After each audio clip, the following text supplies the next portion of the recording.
كل شيء إنه بما تفعلون.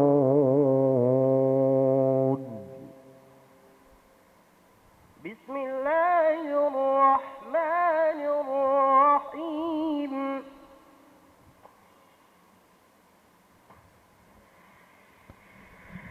اقرأ باسم ربك الذي خلق، خلق الإنسان من علق. اقرأ وربك الأكرم الذي علم بالقلم، علم الإنسان ما لم يعلم. صدق الله العظيم. السلام عليكم ورحمة الله وبركاته. পবিত্র কোরআন থেকে তেলাওয়াতে কারিমা পাঠ করলেন আন্তর্জাতিক খ্যাতিসম্পন্ন কারি মোহাম্মদ জাকারিয়া। সম্মানিত মুসল্লিয়ানে কেরাম, এ পর্যায়ে আজকের এই মহতি অনুষ্ঠানের সম্মানিত আলোচক হিসাবে তাকরির পেশ করবেন এদেশের প্রখ্যাত আলেমে দ্বীন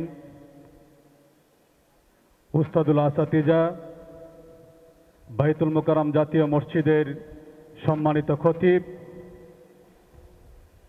মুফতি মাওলানা মোহাম্মদ আব্দুল মালিক। আসসালামু আলাইকুম ওয়া রাহমাতুল্লাহ।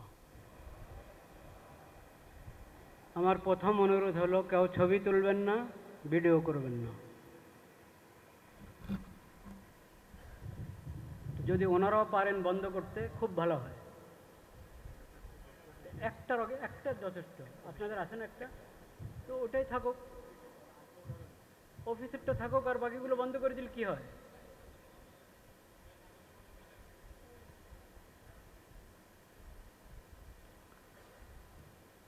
আলহামদুলিল্লাহ নাহমাদুহু ওয়া নাস্তাঈনুহু ওয়া নাস্তাগফিরুহু ওয়া নু'মিনু বিহি ওয়া নাতাওয়াক্কালু আলাইহি ওয়া না'উযু বিল্লাহি মিন শুরুরি আনফুসিনা ওয়া মিন সাইয়্যাতি আ'মালিনা।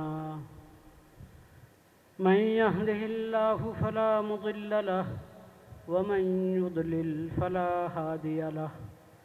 وأشهد أن لا إله إلا الله وحده لا شريك له وأشهد أن محمدا عبده ورسوله. اللهم صل على سيدنا ومولانا محمد النبي الأمي وعلى آله وصحبه وسلم تسليما. اللهم اجعل صلواتك ورحمتك وبركاتك على سيد المرسلين وإمام المتقين وخاتم النبيين محمد عبدك ورسولك إمام الخير وقائد الخير ورسول الرحمة. اللهم ابعثه مقاما محمودا يغبطه به الأولون والآخرون. اللهم صل على محمد وعلى آل محمد كما صليت على إبراهيم وعلى آل إبراهيم إنك حميد مجيد. اللهم بارك على محمد وعلى آل محمد كما باركت على إبراهيم وعلى آل إبراهيم إنك حميد مجيد. أما بعد، فأعوذ بالله من الشيطان الرجيم. بسم الله الرحمن الرحيم. يا أيها الذين آمنوا اتقوا الله وقولوا قولا سديدا يصلح لكم أعمالكم ويغفر لكم ذنوبكم ومن يطع الله ورسوله فقد فاز فوزا عظيما صدق الله مولانا العظيم وصدق رسوله النبي الكريم ونحن على ذلك من الشاهدين والشاكرين والحمد لله رب العالمين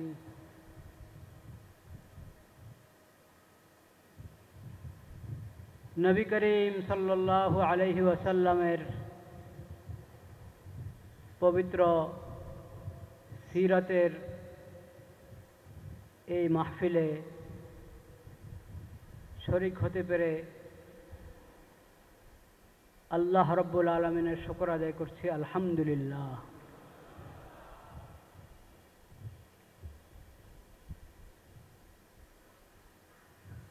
আমাকে আজকের আলোচনার জন্য যে বিষয় দেওয়া হয়েছে নবী করিম সাল্লাল্লাহু আলাইহি ওয়াসাল্লামের সিরাতের প্রতিটি দিক গুরুত্বপূর্ণ। যে বিষয়টা আমাকে দেওয়া হয়েছে এটা অনেক ভারী বিষয়। নবী করিম সাল্লাল্লাহু আলাইহি ওয়াসাল্লামের সুন্নতের অনুসরণের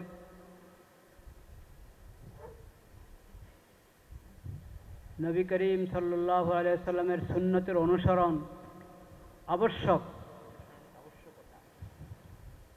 এই বিষয়টা বলার জন্য এবং এই ব্যাপারে উম্মতের কি দায়িত্ব এটাও আলোচনা করতে হবে। প্রতিটা অংশেই অনেক ভারী, অনেক গুরুত্বপূর্ণ। আল্লাহ রাব্বুল আলামিন মেহেরবানি করে তৌফিক দেওয়ার মালিক।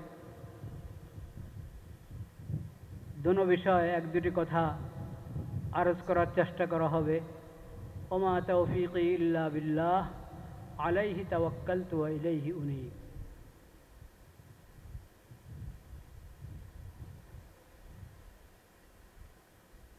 সুন্নতের অনুসরণ, প্রথমে এই শিরোনামের অর্থ বুঝতে হবে, মর্ম কিতা বুঝতে হবে। সুন্নত কাকে বলে? সুন্নতের অনুসরণের আগে যে কথাটা বুঝতে হবে সেটা হলো সুন্নতের অনুসরণ নির্ভর করে ঈমান এবং আকীদার উপর।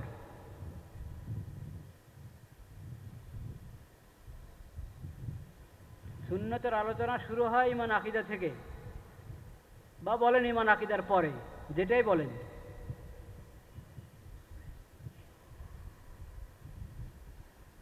ঈমান এনে ইসলাম গ্রহণ করে মুসলিম হলে এখন ইসলামের উপরে চলবে কিভাবে? ইসলামের উপরে চলার যে পদ্ধতি, যে তরিকা, ইসলাম আমাদের কাছে কি চায়, ঈমানের কি দাবি আমাদের কাছে, ওটাই হলো নবী করিম সাল্লাল্লাহু আলাইহি ওয়াসাল্লামের সুন্নাত।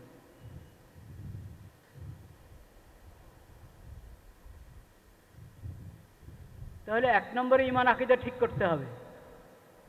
সুন্নতের প্রথম কথা বা সুন্নতের পূর্ব কথা, আপনি যে ভাষায় বলেন, ঈমান আকীদা ঠিক করতে হবে।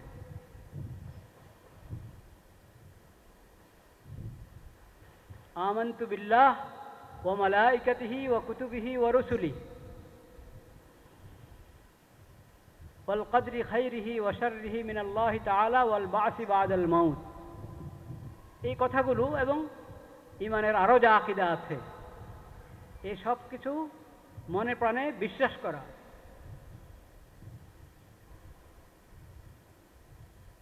আল্লাহর দ্বীন কবুল করা, আল্লাহর দেওয়া শরীয়ত কবুল করা।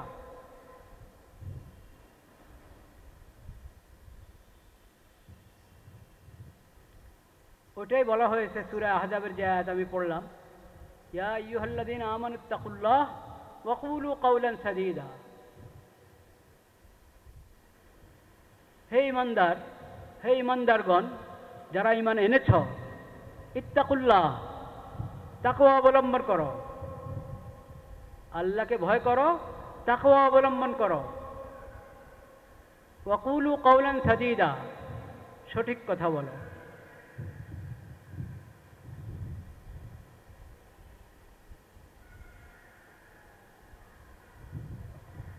ওমান ইউসলিহ লাকুম আমালাকুম ওয়া ইয়াগফির লাকুম যুনুবাকুম ওমান ইউতিইল্লাহ ওয়া রাসূলাহ, যে আল্লাহর আনুগত্য করবে, আল্লাহর রাসূলের আনুগত্য করবে, নিশ্চয় সে সফল কাম, পূর্ণ সফলতা সে অর্জন করল। আল্লাহর আনুগত্য, আল্লাহর রাসূলের আনুগত্য।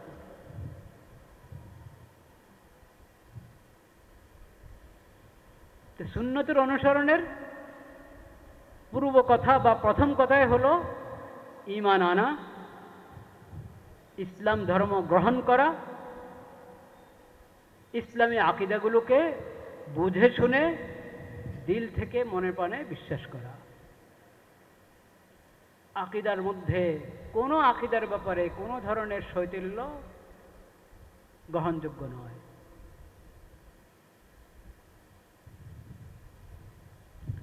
দ্বিতীয় কথা, ঈমান আকীদার পর দ্বিতীয় কথা, সুন্নতের প্রসঙ্গে দ্বিতীয় কথা হল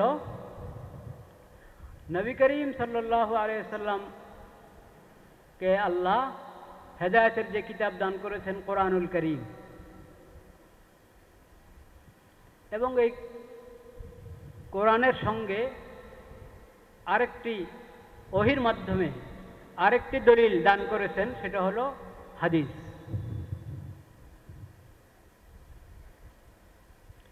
এই কোরআন সুন্নাহর মাধ্যমে, কোরআন হাদিসের মাধ্যমে রাসূল করিম সাল্লাল্লাহু আলাইহি ওয়াসাল্লামকে আল্লাহ তাআলা শরীয়ত দান করেছেন, যেটাকে বলা হয় ইসলামী শরীয়ত।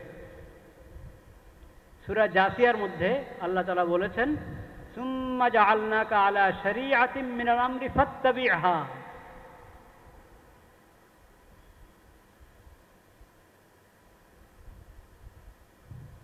নবী সাল্লাল্লাহু আলাইহি সাল্লামকে আল্লাহ শরীয়ত দান করেছেন এবং বলেছেন আপনি এই শরীয়তের অনুসরণ করেন।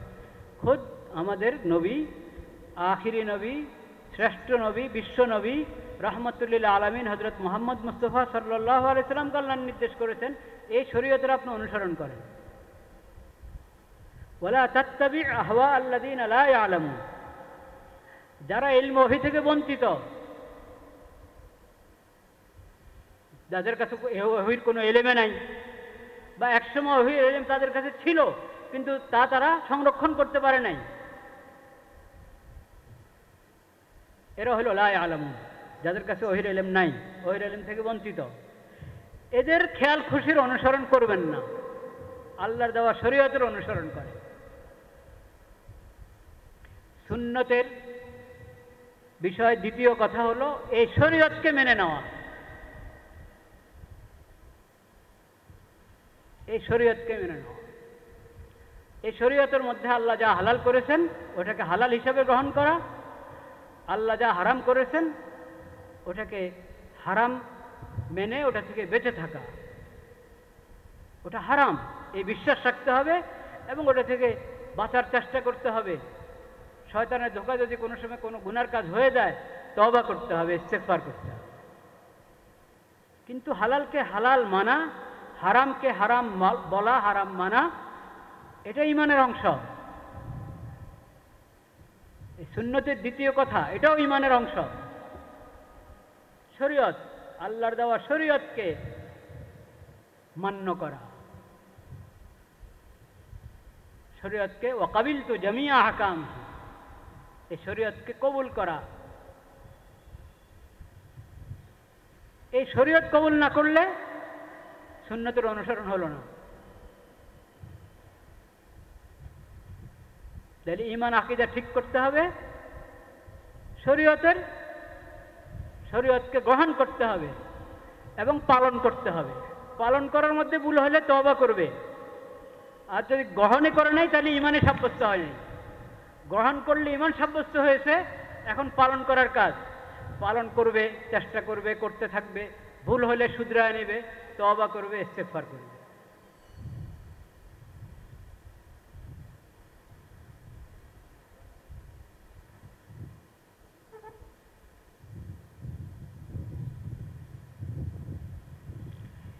এই শরীয়তের অনুসরণের নামে হলো নবী করিম সাল্লাল্লাহু আলাইহি ওয়াসাল্লামের সুন্নতের অনুসরণ।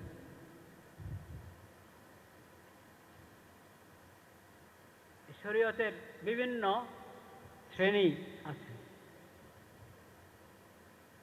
মানব জীবনের যতগুলো অঙ্গন, প্রত্যেক অঙ্গনেই শরীয়তের বিধান আছে, হালাল হারাম জায়েজ না জায়েজের বিধান আছে। এমনকি ছোট থেকে ছোট বিষয়ও আদব কায়দা নিয়ম উত্তম অনুত্তম শিখিয়েছেন নবী করিম সাল্লাল্লাহু আলাইহি সাল্লাম, সেটাও শরীয়তের একটা বিভাগ, একটা ভাগ। আমরা সাধারণত সুন্নত বলতে ওটাকে বুঝাই। মসজিদে ঢোকার সময় এই সুন্নত, মসজিদ থেকে বের হওয়ার সময় এই সুন্নত, ঘরে প্রবেশ করার সময় এই সুন্নত, ঘর থেকে বের হওয়ার সময় এই সুন্নত, ওযুতে 18টি সুন্নত, তায়াম্মুমে এতটি সুন্নত। প্রথমে ফরজের কথা বলি, ওয়াজিবের কথা বলি, রোকন শর্ত, তারপরে বলি যে এতটা সুন্নত। নামাজে এতটা শর্ত, এতটা রোকন, মোট এত ফরজ আর এতটা ওয়াজিব, এবং 2 রাকাত নামাজে কমবেশ 58টা সুন্নত। কথার কথা কমবেশ। তো এই যে বললাম ফরজ, শর্ত, রোকন, ওয়াজিব, এসব তো শরীয়তের অংশ, এগুলো নবী সাল্লাল্লাহু আলাইহি ওয়াসাল্লামের সুন্নতের অংশ। বলেন সুবহানাল্লাহ। আর যে পরে বললাম এতটা সুন্নতে মুআক্কাদা, গায়রে মুআক্কাদা, মুস্তাহাব, আদব, আমরা এই অংশটাকে সুন্নত মনে করি সাধারণত। এটা তো দোষ না, এটাও একটা পরিভাষা। সুন্নত শব্দের প্রয়োগের ক্ষেত্রে এটা একটা পরিভাষা। সমস্ত আদব, সমস্ত মুস্তাহাব, সমস্ত নফল, ওগুলোকে সুন্নত বলা হয়। সুন্নতে মুআক্কাদাকেও সুন্নত বলা হয়। কিন্তু এটা হলো বৃহত্তর সুন্নতের একটা বিভাগ, একটা ভাগ। আগে যে 3টা স্তর বলা হলো সুন্নতের, ওই 3 স্তর পালন হলো না, এই সর্বশেষ স্তর পালন করা হচ্ছে, তাইলে এটা সুন্নতের একেবারে অসম্পূর্ণ অনুসরণ হলো। একবারে অসম্পূর্ণ অনুসরণ। এমনকি যদি ঈমান আকীদা ঠিক না থাকে, শরীয়ত গ্রহণ না করা হয়, তো এই শেষ প্রকারের যে সুন্নতগুলো, ওগুলোর খুব আমল করলাম, খুব গুরুত্ব দিলাম, এটা আল্লাহর কাছে কবুল হবে না। সুন্নত অনুসরণের সওয়াব পাওয়া যাবে না, সুন্নত জীবিত করার সওয়াব পাওয়া যাবে না। এটা দ্বারা ফায়দা হবে, আপনার উপকার হবে, ফায়দা আছে, দুনিয়ার ফায়দা হবে। কিন্তু যেটাকে বলে সওয়াব পাওয়া, সুন্নতের সওয়াব পেতে হলে গোড়া থেকে শুরু করতে হবে। সুন্নতের পূর্ব কথা, প্রথম কথা থেকে শুরু করতে হবে।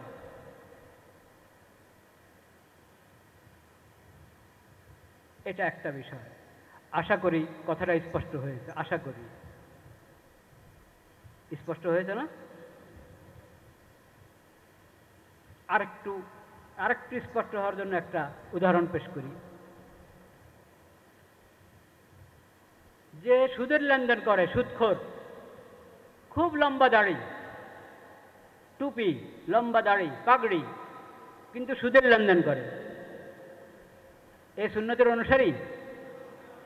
জোরে বলেন, সুন্নতের অনুসারী? ঘুষখোর, খুব লম্বা দাড়ি, পাগড়ি, প্রতি বছর হজ করে, বছরে 2-3 বার উমরা করে, এই সুন্নতের অনুসারী? বিলকুল অনুসারী নয়।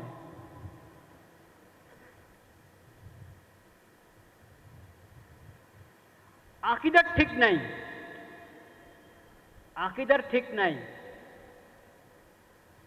এই লোক তাহাজ্জুদ যতই পড়ক, নফল রোজা যতই রাখক, পাগড়ি যত লম্বা করক, দাড়ি যত লম্বা করক, সুন্নতের অনুসারী? কখনো সুন্নতের অনুসারী।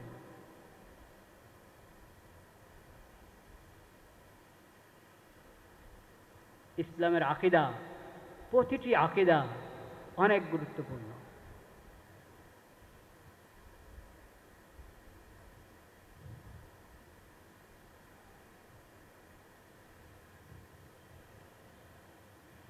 এক ভদ্রলোক আমাকে বুয়েট কেন্দ্রীয় মসজিদে, অনেক বছর আগের কথা, বুয়েট কেন্দ্রীয় মসজিদে আমাকে জিজ্ঞেস করেছিলেন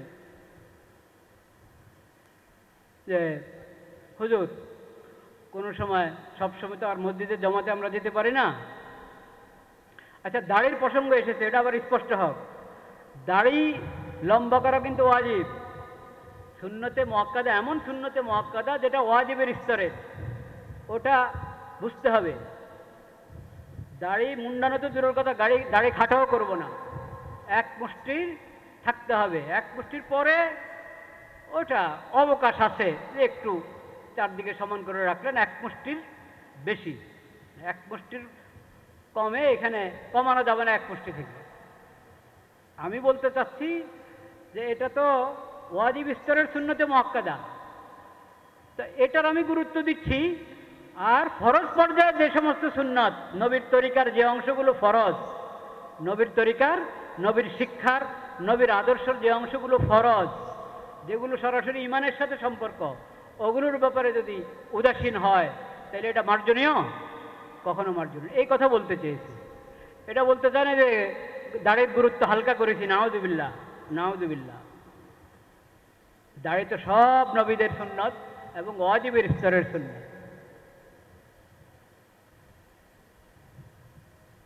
তো এক ভাই আমাকে জিজ্ঞেস করলেন, হুজুর মসজিদে সবসময় যাওয়া যায় না, অফিসে কোনো সময় জামাত করতে হয়, নিয়ম তো হলো নামাজ, ফরজ নামাজ জামাতের সাথে পড়বে এবং কোথায় পড়বে?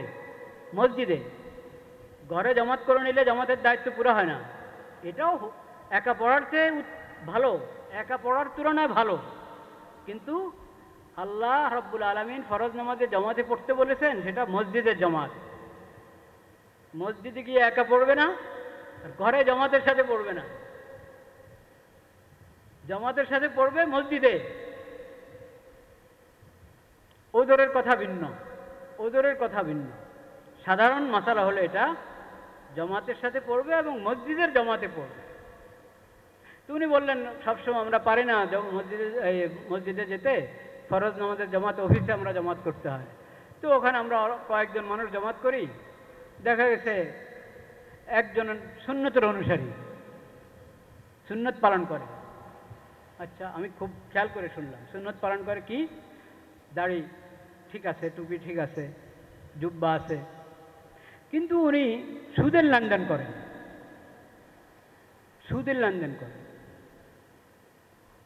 আরেকজন উনি সুদ ঘুষের থেকে বেঁচে থাকেন, সুদ থেকে পুরা পবিত্র, ঘুষ থেকে পবিত্র, এরকম যত অপরাধ পাপাচার ওগুলো থেকে অনেক দূরে, সুদ ঘুষ থেকে দূরে, কিন্তু সুন্নতটা নাই। হুজুর তো কে ইমামতি করবে? এটা প্রশ্ন করেছে আমাকে। ভালো ঝামেলা হলো না আমার জন্য? এখন সুন্নতওয়ালাকে যান, এটা কেমন কথা যে সুন্নত অনুসারী না তাকে ইমামতি করতে বলবো? বলতে তো বলা দরকার যে সুন্নতওয়ালাকে ইমামতি দেন। কেরাত ইনারও শুদ্ধ, ওনারও শুদ্ধ। কেরাত সুদখোর, ঘুষখোর, দাড়িওয়ালারও কেরাত শুদ্ধ আছে, আর দাড়ি নাই কিন্তু সুদ থেকে, ঘুষ থেকে, এই ধরনের পাপাচার, দুর্নীতি, খেয়ানত থেকে দূরে, তারও কেরাত শুদ্ধ। তো আমি আল্লাহর মেহেরবানি, আল্লাহর মেহেরবানি আমি উত্তর দিয়েছি, এই দুজনের মধ্যে যে সুন্নতের বড় অনুসারী, বেশি অনুসারী, তাকে ইমামতি দিবেন। বুঝেন না কিছু? এই দুজনের মধ্যে সুন্নতের অনুসারী কে? যে সুদ এবং ঘুষ থেকে দূরে থাকে, আসল সুন্নত, বড় সুন্নতের উপরে সে আমল করেছে, তাকে। এর মানে এ না যে এমন লোককে আপনার মসজিদে ইমাম বানায় দিবেন। তার চরিত্রের অন্য অন্য বিষয় কি মানুষের সামনে আছে? মানুষের সামনে আর ভিতরে তার কি নাই? দাড়ি নাই।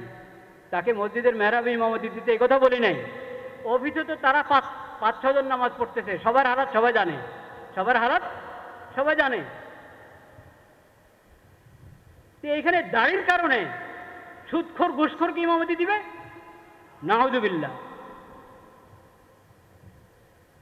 মসজিদে ইমামতি এও পাবে না, সেও পাবে না। ওখানে তো ঠেকা আছে, ইমামতির যোগ্য দুইজন, আর কাউ নাই, কোনজনকে দিবে? মসজিদ তো আর এরকম সংকট তৈরি হয় না, মসজিদে তো এই সংকট তৈরি হয় না। তো ওনার দাড়ি নাই, এটা ওনার ত্রুটি, এটা ওনার ত্রুটি। আল্লাহ ওনাকে দাঁড়িয়ে রাখার তৌফিক দেন। কিন্তু বড় সুন্নত, ফরজ পর্যায়ের সুন্নত যেটা ঘুষ থেকে বাঁচা, ফরজ পর্যায়ের সুন্নত যেটা ঘুষ থেকে বাঁচা, সুদ থেকে বাঁচা, সেটা তো সে পালন করছে। আর এ তো দাড়ি রেখেছে, যদি এখলাসের সাথে সুন্নতের অনুসরণ নিয়ে তো দাড়ি রেখে থাকে, তাহলে ধন্যবাদ, এটা তার ভালো দিক, দাড়ি রাখাটা তার ভালো দিক, সে বড় একটা সুন্নত পালন করেছে। কিন্তু সে যে সুদখোর এবং ঘুষখোর, এত বড় হারামের মধ্যে সে জড়িত, এই নবী করিম সাল্লাল্লাহু আলাইহি ওয়াসাল্লামের আদর্শ থেকে কত দূরে? অনেক দূরে কিনা? অনেক দূরে। তো এটা বুঝতে হবে আমাদেরকে, কাকে বলে সুন্নতের অনুসরণ।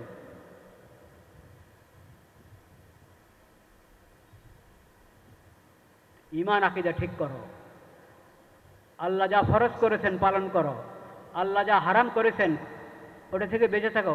নবী করিম সাল্লাল্লাহু আলাইহি ওয়াসাল্লামের আদর্শ তো এটাই। নবী করিম সাল্লাল্লাহু আলাইহি ওয়াসাল্লামের আদর্শের মধ্যে সবচেয়ে বড় গুরুত্ব ঈমান আকীদার। এরপরে সব ফরজ আদায় করা, সমস্ত হারাম থেকে দূরে থাকা, গুনাহ থেকে বেঁচে থাকা, এটা তো নবী করিম সাল্লাল্লাহু আলাইহি ওয়াসাল্লামের আদর্শের একবারে শীর্ষে।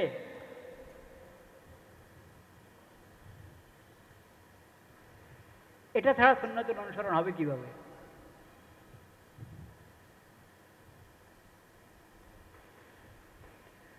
লা ইলাহা ইল্লাল্লাহ। দ্বিতীয় কথা, তিনটা কথা বলবো ইনশাআল্লাহ, আল্লাহ তৌফিক দিলে। এক কথা হয়েছে, এরপরে দ্বিতীয় কথা, তারপরে তৃতীয় কথা। যদি তৃতীয় কথা তো উম্মত সম্পর্কে, উম্মতের কার কি দায়িত্ব নাকি? লা ইলাহা ইল্লাল্লাহ, লা ইলাহা ইল্লাল্লাহ।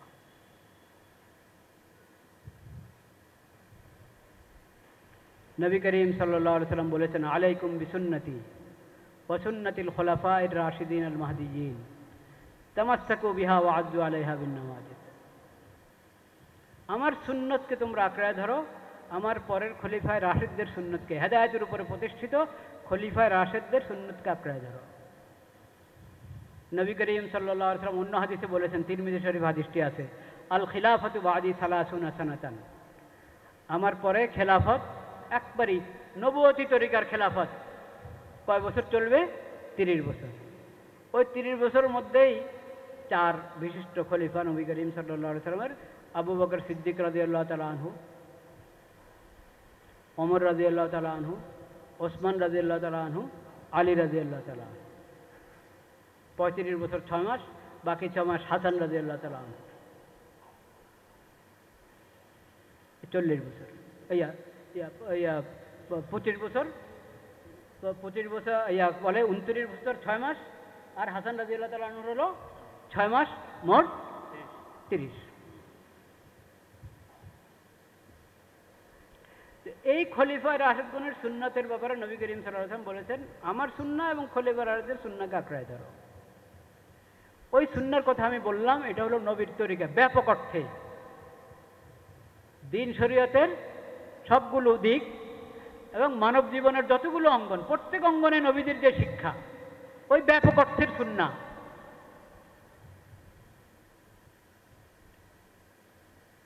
তাহলে শিরিক ছাড়তে হবে, তাওহীদ গ্রহণ করতে হবে, প্রথম সবক, ঠিক? হ্যাঁ। এবং শরীয়ত গ্রহণ করতে হবে, শরীয়তের বাইরে সকল ইজম, সকল মতবাদ, সকল মন্ত্র তন্ত্র ত্যাগ করতে হবে, শরীয়ত গ্রহণ করতে হবে সব অঙ্গনে, আকীদার অঙ্গনে, ইবাদতের অঙ্গনে, লেনদেন, কামাই রোজগার, কিভাবে কামাই করবে, কিভাবে ব্যয় করবে, সেই অঙ্গনে, এবং রাজনীতির অঙ্গনে, সামাজিক শিষ্টাচার, চাল চলন, উঠা বসা, আচরণ উচ্চারণ, এই বিষয়, কার কি হক এই বিষয়, এবং অন্তরের জগৎ, এসব বিষয় নবী করিম সাল্লাল্লাহু আলাইহি ওয়াসাল্লামের শিক্ষা যেটা, সেটা গ্রহণ করবে। এর বিপরীত যত মতবাদ, যত মতাদর্শ, যত রাস্তা, যত পথ, ওই সবগুলো থেকে বেঁচে থাকবে। এটা হলো সুন্নত অনুসরণের দ্বিতীয় কথা। ওটাকেই বলেছি আগে। দেখেন, একই কথা দুই রকম বললাম স্পষ্ট হওয়ার জন্য। বললাম না শরীয়ত অনুসরণ, শরীয়ত গ্রহণ, এটাই সেটা প্রত্যেক অঙ্গনে, প্রত্যেক অঙ্গনে। নবী করিম সাল্লাল্লাহু আলাইহি ওয়াসাল্লামের শিক্ষাকে নাও, সব মতাদর্শকে ত্যাগ করো। নবী করিম সাল্লাল্লাহু আলাইহি ওয়াসাল্লাম সুন্নতকে নাও, বেদাত ত্যাগ করো। জাহিলিয়তের যত রীতিনীতি সব ত্যাগ করো, চাই পুরানো জাহিলিয়ত হোক, চাই নতুন জাহিলিয়ত হোক। জাহিলিয়তের সকল রীতিনীতি ছেড়ে নবী করিম সাল্লাল্লাহু আলাইহি ওয়াসাল্লামের যে শিক্ষা এবং আদর্শ, তার দেখানো সিরাতে মুস্তাকিমকে গ্রহণ করো। এটা সুন্নতের অনুসরণ। এগুলোর পরে না আসবে আদবের কথা। আদবের কথা তো একবারই এগুলোর মধ্যে একটা অধ্যায় মাত্র, বুনিয়াদ, যেটা বুনিয়াদ বাদ দিয়ে ও শেষ অধ্যায়ের শেষ অংশ গ্রহণ করে এই কথা ভাবা যে আমি সুন্নতের অনুসরণ করছি, এটা ভুল, এটা ভুল।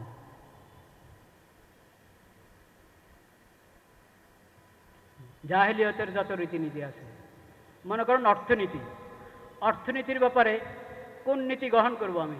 কোনটা? ইসলামেরটা, ইসলামী শরীয়তেরটা। ইসলামী শরীয়তের অর্থনীতির বৈশিষ্ট্য কি? ইসলামী শরীয়তের অর্থনীতি ওটা কি সমাজতন্ত্র?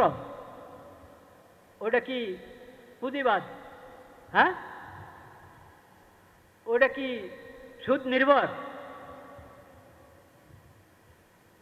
তো ইসলামের অর্থনীতি, ইসলামের অর্থনীতির মধ্যে জাকাত ফরজ, জাকাত ফরজ।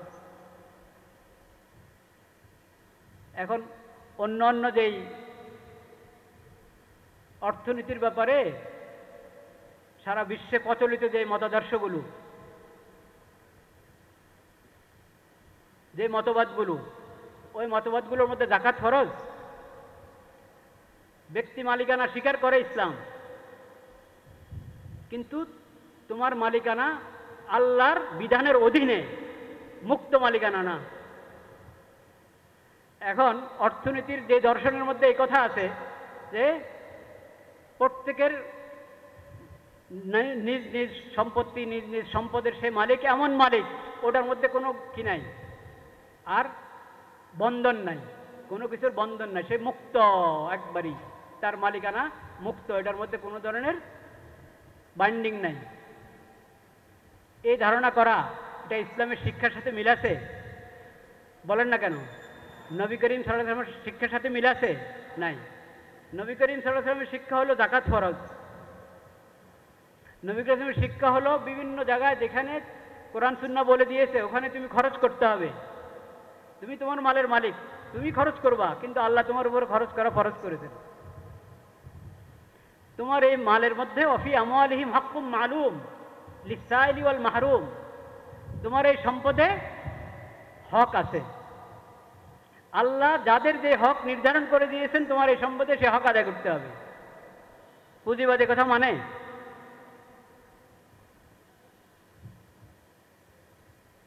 তো অর্থনীতির মধ্যে রাসূলুল্লাহর সুন্নাহর অনুসরণ। সুদ হারাম, ব্যবসা হালাল, জাকাত ফরজ, আয় হালাল তরিকা হতে হবে, ব্যয় মধ্যে অপব্যয় করা যাবে না, এবং হারাম খাতে ব্যয় করা যাবে না। এই যে আদর্শ অর্থনীতির ব্যাপারে, এই আদর্শ মানতে হবে। এই আদর্শ না মেনে ব্যক্তি মালিকানা অস্বীকার করা, ওটাও প্রান্তিকতা। আর একবারে মুক্ত মালিকানা, এটার মধ্যে শরীয়তে যেই গণ্ডি দিয়ে দিয়েছে সেই গণ্ডিকে অস্বীকার করা, এটাও প্রান্তিকতা। রাসূলুল্লাহ সাল্লাল্লাহু আলাইহি ওয়াসাল্লাম সুন্নত, রাসূলুল্লাহর আদর্শ সবসময় সমস্ত প্রান্তিকতার মাঝখানে থাকে, ভারসাম্যপূর্ণ থাকে। এটা অর্থনীতির মধ্যে রাসূলুল্লাহর আদর্শ, রাসূলুল্লাহর সুন্নত। কটা বললো?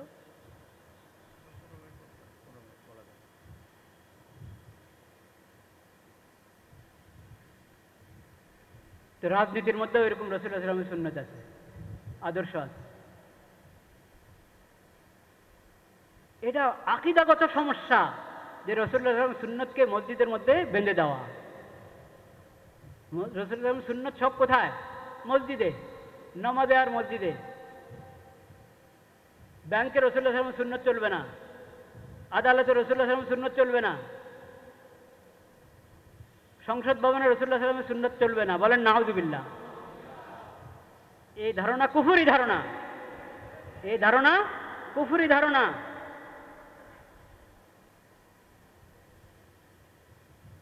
সেকুলারিজম,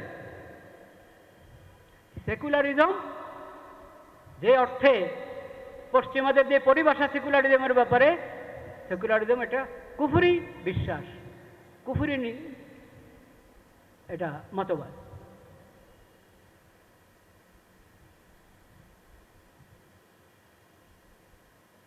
রাসূলুল্লাহ সাল্লাল্লাহু আলাইহি ওয়াসাল্লামের ফরজ পর্যায়ের এক সুন্নত, আদর্শের ফরজ অংশ একটা, রাসূলুল্লাহ সাল্লাল্লাহু আলাইহি ওয়াসাল্লাম ইলম তলব করা, ইলম অন্বেষণ করা সবার উপর ফরজ করেছেন, ঠিক কিনা?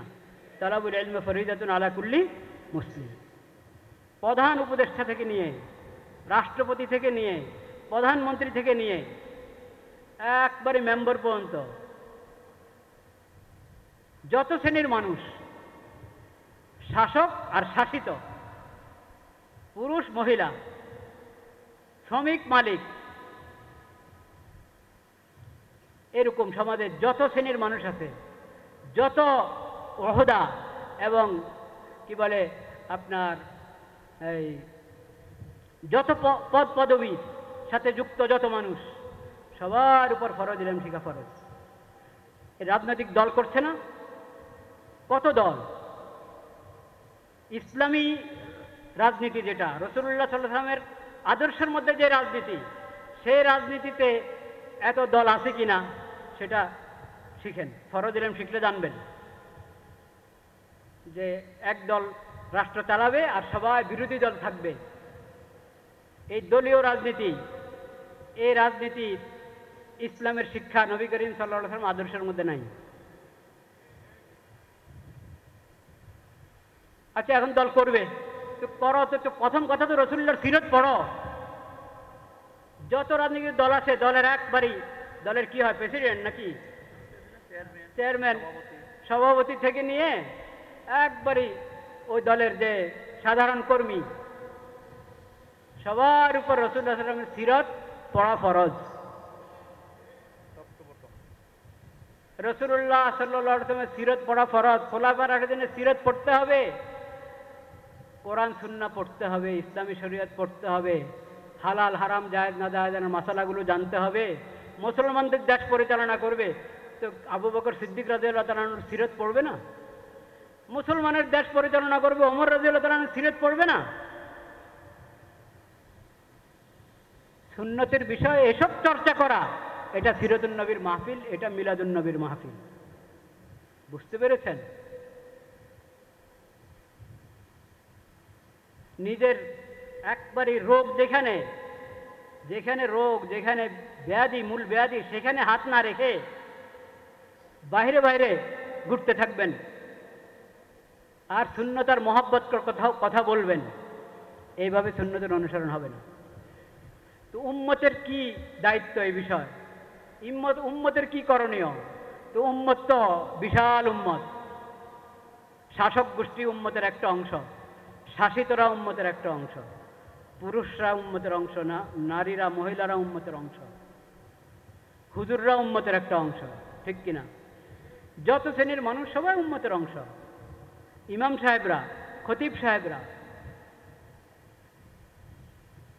ওলামা মাশায়েখ সবাই তো উম্মতের অংশ। সবার দায়িত্ব আছে। সবার কি আছে? দায়িত্ব আছে। সুন্নত অনুসরণের ক্ষেত্রে শাসকদের দায়িত্ব, শাসকদের দায়িত্ব, প্রত্যেক শাসকের সবাই, সব সদস্য, শাসক গোষ্ঠীর সবাই নবী করিম সাল্লাল্লাহু আলাইহি ওয়াসাল্লামের শিক্ষা এবং আদর্শ জানবে, পুরা মুকাম্মাল, পূর্ণ আপনার মানব জীবনের একবারে ব্যক্তি জীবন থেকে নিয়ে রাষ্ট্রীয় জীবন, পররাষ্ট্র জীবন, সব অঙ্গনে রাসূলুল্লাহ সাল্লাল্লাহু আলাইহি ওয়াসাল্লামের শিক্ষা এবং আদর্শ ওটা শিখবে শাসকরা।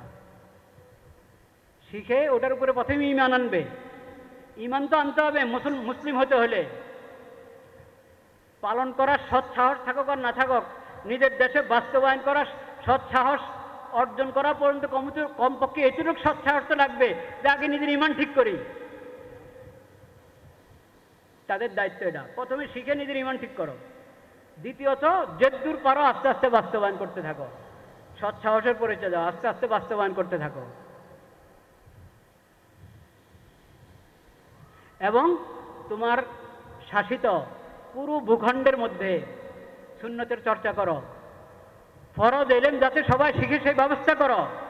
প্রতিটা স্কুল, হাই স্কুল, যত শ্রেণীর পড়া আছে, কলেজ, ভার্সিটি, সব জায়গায় ধর্মশিক্ষা, ধর্মীয় শিক্ষা, এটাই তো নবীর আদর্শ। ধর্মীয় শিক্ষাটাই তো নবীর আদর্শ। নবীর মাধ্যমে আল্লাহর পক্ষ থেকে কোরআন পেয়েছি, কোরআন সহি শুদ্ধ করে পড়া শিখা, এটাই যদি স্কুল কলেজে বাধ্যতামূলক না হয়, তাহলে কেন দিয়েছেন আমাকে এই বিষয়বস্তু? আজকে উম্মতের দায়িত্ব। হয়তো ধারণা করা হয়েছে যে উম্মত তো খালি আমরা পাবলিকরা, শাসকরা উম্মত না, নাকি? শাসকরা উম্মত না? সব জায়গায় নবী করিম সাল্লাল্লাহু আলাইহি ওয়াসাল্লামের আদর্শ, তার শিক্ষা, তার সুন্নাহ, তার শরীয়তকে, এটা শিক্ষাকে বাধ্যতামূলক করা হয়। তাহলে অক্ষরের স্বাক্ষর শিখিয়ে দিলে হবে? স্বাক্ষরের সঙ্গে কালিমা শিখাতে হবে, কোরআন সহিশুদ্ধ তেলাওয়াত শিখাতে হবে, ইসলামী আকীদাগুলো শিখাতে হবে, হালাল হারাম বুঝাইতে হবে, জানাইতে হবে। এটা শাসকদের দায়িত্ব।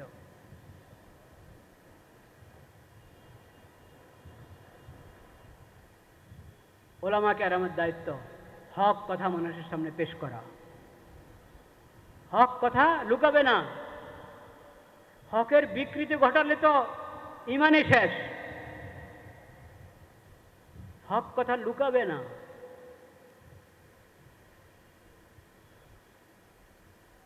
তালিমের মাধ্যমে, দাওয়াতের মাধ্যমে, বয়ানের মাধ্যমে, লেখনের মাধ্যমে দ্বীনকে প্রচার করা। জনগণের দায়িত্ব, শাসকরা যখন দ্বীন, শরীয়ত, কোরআন, সুন্নাহ, নবী করিম সাল্লাল্লাহু আলাইহি ওয়াসাল্লামের আদর্শ এবং শিক্ষা এর কোনো বিষয়, কম হোক বেশি হোক, ওটা সমাজে প্রতিষ্ঠিত করতে চাচ্ছে, ওটার শিক্ষাকে বিস্তার করতে চাচ্ছে, সবাই শাসকদের সহযোগিতা করবে, ওলামায়ে কেরামের সহযোগিতা করবে। এবং ওলামায়ে কেরামের রাহবরি মোতাবেক নবী করিম সাল্লাল্লাহু আলাইহি ওয়াসাল্লামের আদর্শ এবং তার শিক্ষা গ্রহণ করবে, নিজের আমলের মধ্যে নিয়ে আসবে। নবী করিম সাল্লাল্লাহু আলাইহি ওয়াসাল্লামের আমাদের উপরে অনেক হক, অনেক হক। একটা হক হলো দুরূদ পাঠ করা। কি করা? দুরূদ পাঠ করা। আল্লাহ তাআলা সেই তৌফিক আমাদেরকে দান করেন। সুন্নতের অনুসরণ এবং দুরূদের আমলকে ওজিফা হিসেবে সকাল সন্ধ্যা দুরূদ পাঠ করার আল্লাহ তৌফিক দান করেন। ওয়া আখিরু দাওয়ানা আনিল হামদুলিল্লাহি রাব্বিল আলামিন।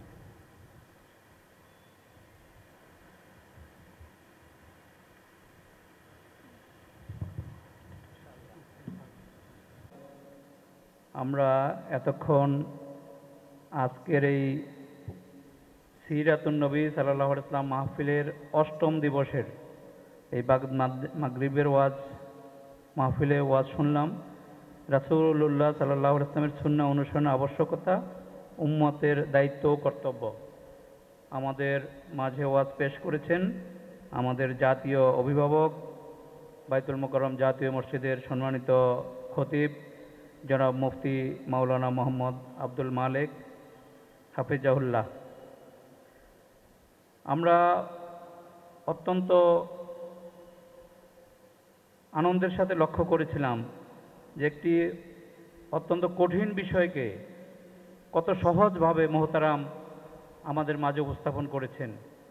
এ থেকে আমরা যারা সাধারণ মুসল্লি, আমরা যারা শিক্ষিত মুসল্লি, আমরা যারা ব্যবসায়ী মুসল্লি, আমরা যারা চাকরিজীবী মুসল্লি, আমরা যারা সরকারের নীতি নির্ধারণী পর্যায়ে রয়েছি, সবার প্রতি দায়িত্ব হলো আমাদের প্রিয় অভিভাবকের যেই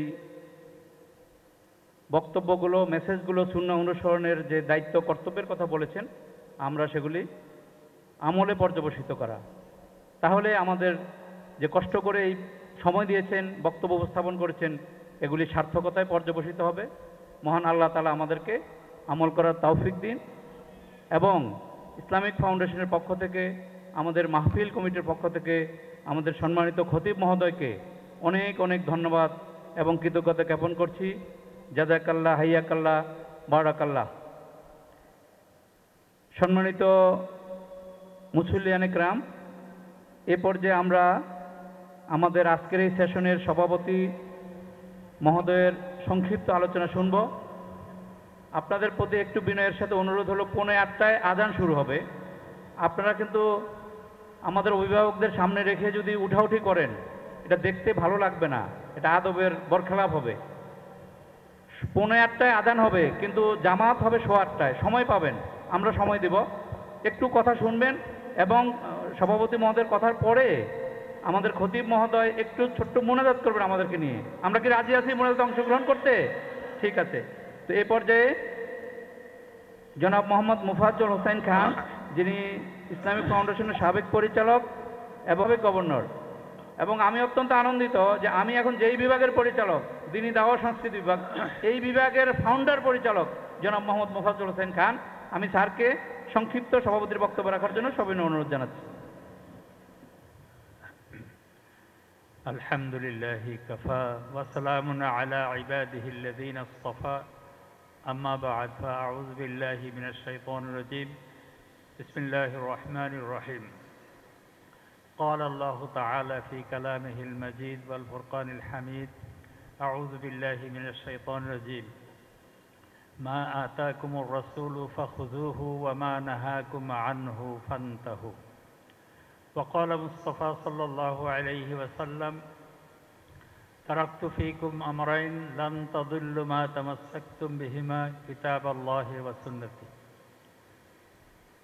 মুআজ্জাজ মুহতারাম হাজিরিনে মজলিস এবং আমাদের মুআজ্জাজ খতিব বাইতুল মুকাররম জামে মসজিদ, আপনাদের সবাইকে আসসালামু আলাইকুম ওয়া রাহমাতুল্লাহি ওয়া বারাকাতুহু। আমাকে যদিও বলা হয়েছে যে আজকের এই অনুষ্ঠানের সভাপতি, আসলে ওইটা আমাকে বলা হয়েছে, কিন্তু আমি মনে করি না যে সভাপতি। আমি মনে করি যে আমি এই যে আপনাদের যে মাহফিলে আজকে আসছেন, এর আয়োজকদের মধ্যেই একজন আমি, তবে সাবেক। এবং এই যে এই অনুষ্ঠানটা আপনারা দেখছেন পক্ষকাল ব্যাপী 14 দিন যাবত এই অনুষ্ঠানটা হয়। এর আগে ইসলামিক একাডেমি ছিল, আপনারা এখন যেটা ইসলামিক ফাউন্ডেশন, এটা আগে ইসলামিক একাডেমি ছিল, আর ওই দিক দিয়ে বাইতুল মুকাররম মার্কেট, ওইটা মার্কেট বাইতুল মুকাররম সোসাইটি ছিল, এবং দুইটাকে এক করে ইসলামিক ফাউন্ডেশন করা হয়েছে। তো ওই আগে যেটা ছিল, এটা শুধু রবিউল আউয়ালের 12 তারিখে একটু মিলাদ হইতো, এই মিলাদের আগে একটু আলোচনা হইতো, অথবা কোনো বিষয়ের উপরে ইসলামিক একাডেমিতে, ইসলামিক একাডেমির যে সভাকক্ষ ছিল ওখানে একটু আলোচনা হইতো, একদিনের অনুষ্ঠানে ছিল। ইসলামিক ফাউন্ডেশন হওয়ার পরেও 2-1 বছর ওরকম 1 দিন 2 দিনের অনুষ্ঠানে ছিল।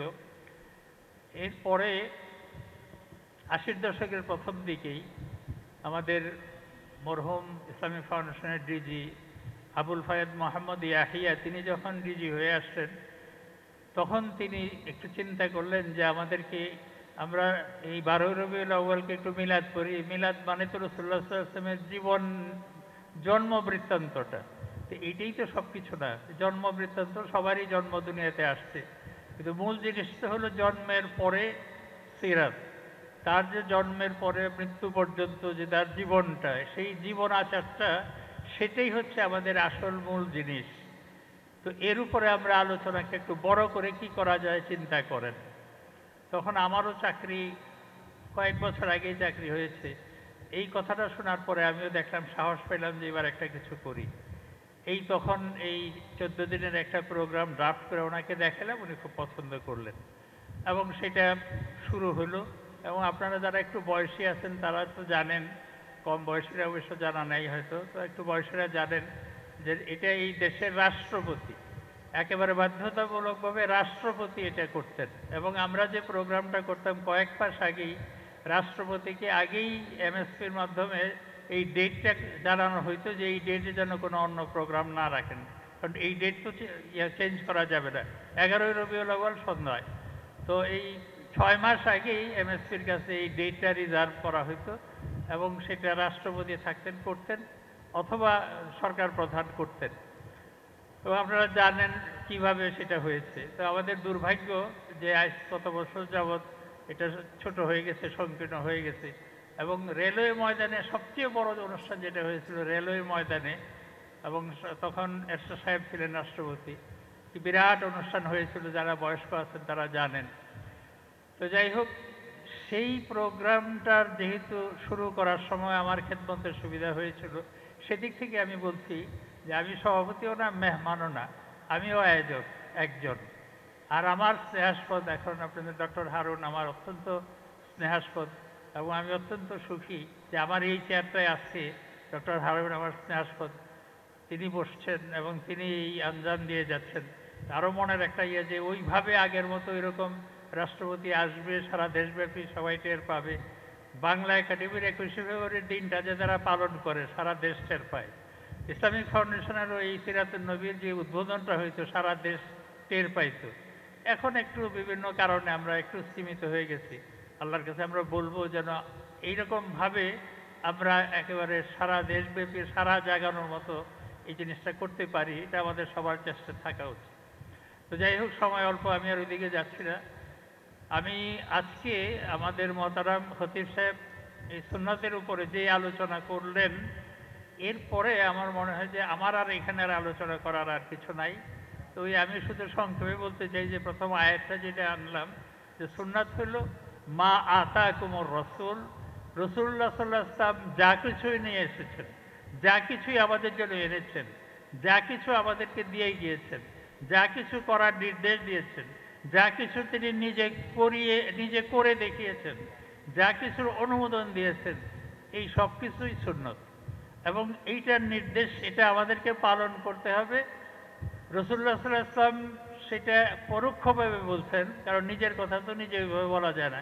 আল্লাহ কিন্তু প্রত্যক্ষভাবে বলছেন, আলাইকুম বিসুন্নতি ওয়া সুন্নাতিল খুলাফায়ে রাশিদিন, নবী করিম সাল্লাল্লাহু আলাইহি ওয়াসাল্লামের হাদিস। অর্থাৎ তিনি এটা বলেন নাই, তিনি একটু পরোক্ষভাবে বলছেন তোমাদের উচিত, তোমাদের উপরে ফরজ, তোমাদের উপরে কর্তব্য যে তোমরা সুন্নাত নবীর সুন্নত মানবা, খুলাফায়ে রাশিদিনের সুন্নত তোমরা মানবা। কিন্তু আল্লাহ পাক কিন্তু ডাইরেক্ট আমাদেরকে নির্দেশ দিয়েছেন আতিউল্লাহ ওয়া আতিউর রাসূল। প্রথম আল্লাহ নিজে বলেছেন আমার অনুসরণ করো, আমার অনুকরণ করো, ওয়া আতিউর রাসূল, এরপরেই রাসূল। আল্লাহর নির্দেশ মা আতাকুমুর রাসূলু ফাখুযুহু, ফাখুযুহু, এটা কিন্তু আল্লাহ আমাদেরকে নির্দেশ দিচ্ছেন। সুতরাং এই যে আমাদের জীবনে সুন্নতটা পালন করা, এইটা নিয়ে আমরা যদি হেলাফেলা করি আর মনে করি আচ্ছা করলে করলাম, না করলে না করলাম, এটা করা যাবে না। এবং এই সুন্নাতটা করতে গিয়ে আমরা দেখি আমাদের জীবনে ভাগ করে নিয়েছি। যেমন বাইতুল মুকাররম, বাইতুল মুকাররম একটা মসজিদ আর এই মার্কেট, দুইটার সমন্বয়ে বাইতুল মুকাররম। এবং এই যে মসজিদ সম্পর্কে বলা হয়েছে যে এটা হচ্ছে পৃথিবীর সবচেয়ে উচ্চতম, অন্যতম এবং ভালো জায়গা হচ্ছে মসজিদ, আর উত্তম আর নিকৃষ্ট জায়গা হচ্ছে বাজার। তো বাজার নিকৃষ্টতম জায়গা, খায়রুল বুকা, এটা হচ্ছে মসজিদ, আর নিকৃষ্টতম হচ্ছে বাজার। দুইটাকে একসাথে করা হয়েছে। কেন করা হয়েছে? এটা এই জন্যই করা হয়েছে যে এই মসজিদ এই উৎকৃষ্টতম জায়গায় বসে বাজার নিকৃষ্টতম জায়গাটাকে আমরা মসজিদের মতো সুন্দর করব, পবিত্র করব। এটা কিন্তু বাইতুল মুকাররম মসজিদের দায়িত্ব। কিন্তু আমরা এখন মনে করি কি যে বাজারে যা ইচ্ছা তা করি, এরপরে এই যে গোড়াটা করলাম মাফ করার জন্য তাড়াতাড়ি মসজিদে গিয়ে একটু সেজদা কয়েকটা করে এই গোড়াটা মাফ করে যাওয়ার চিন্তা আমরা করি। যেই জন্যই দেখা যায় যে টেলিভিশনে যখন দেখায় বাজার দর যখন দেখায়, তো বাজারের দোকানদারদের চেহারা দেখলে সবাই মনে মনে চিন্তা করে যে আরে এই লোকটাকে বাইতুল মুকাররমের খতিব করা হলো না। আপনার বাজারের যে সমস্ত দোকানদারদের চেহারা আমরা টেলিভিশনে দেখি, আড়তদাররা দেখেন না বসা থাকে, এই সুন্দর চাপদারি, কি সুন্দর চেহারা, এদিক দিয়ে একবারে সীমাহুম ফি উজুহিম, কপালেও দাগ পড়েছে, কি সুন্দর দেখা যায় আর কি। আর কি সুন্দরভাবে বলতেছে যে ব্যাখ্যা দিচ্ছে যে বাজারের জিনিসের দাম বাড়তেছে, তাদের কোনো দোষে নাই, সব দোষ যেন খরিদ্দারদের।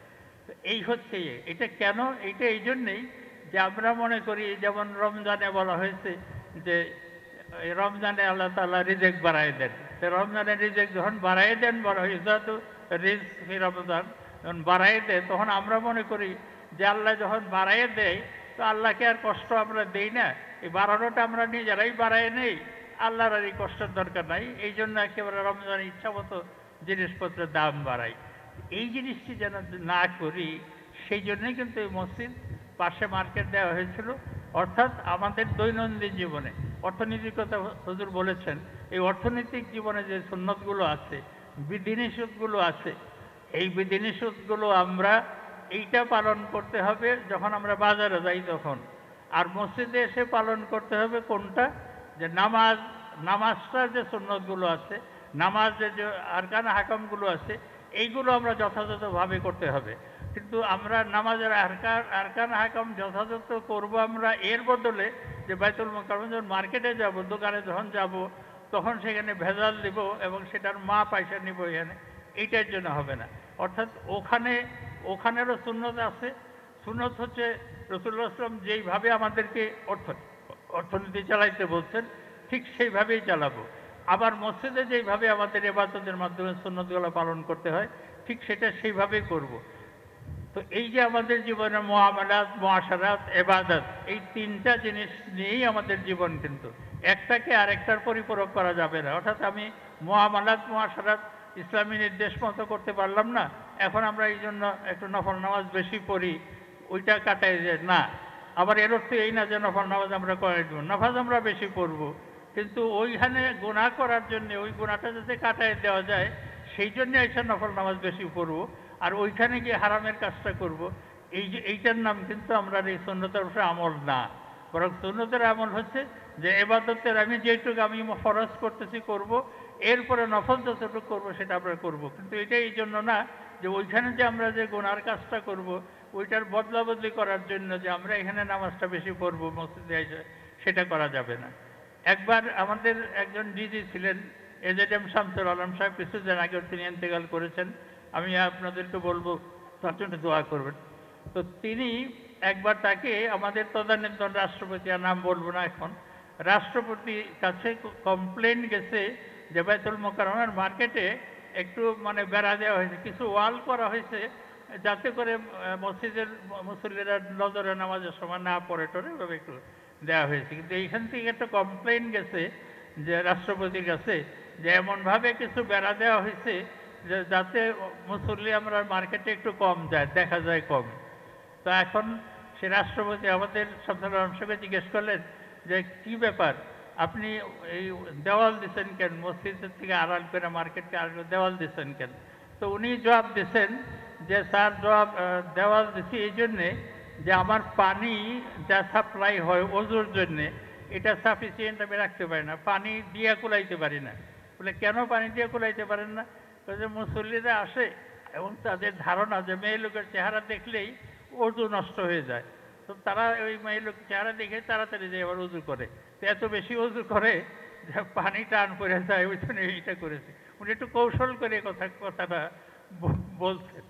তো এই যে অবস্থাটা আমাদের, একবার একটা প্রস্তাব আসলো যে ঢাকা শহরে যে মসজিদগুলো আছে অনেক মহিলারা আছে, নামাজি মহিলা, এখন নামাজি মহিলা মার্কেটে গেছে বাজার করতে হয়, সে পর্দা বসিটা মেনটেন করে গেছে, কিন্তু মার্কেটগুলোতে নামাজের জায়গা নাই, বাইতুল মুকাররম তো নামাজ পড়তে পারে না। আমাদের ইসলামী ফাউন্ডেশনে কিছু আবেদন আসছে যে আপনারা অন্তত ইসলামী ফাউন্ডেশন থেকে ঢাকা শহরের মসজিদগুলোকে বলেন যে প্রত্যেকটা মসজিদে মেয়েদের জন্য জায়গা রাখার জন্য, যাতে নামাজি মহিলারা নামাজ পড়তে পারে।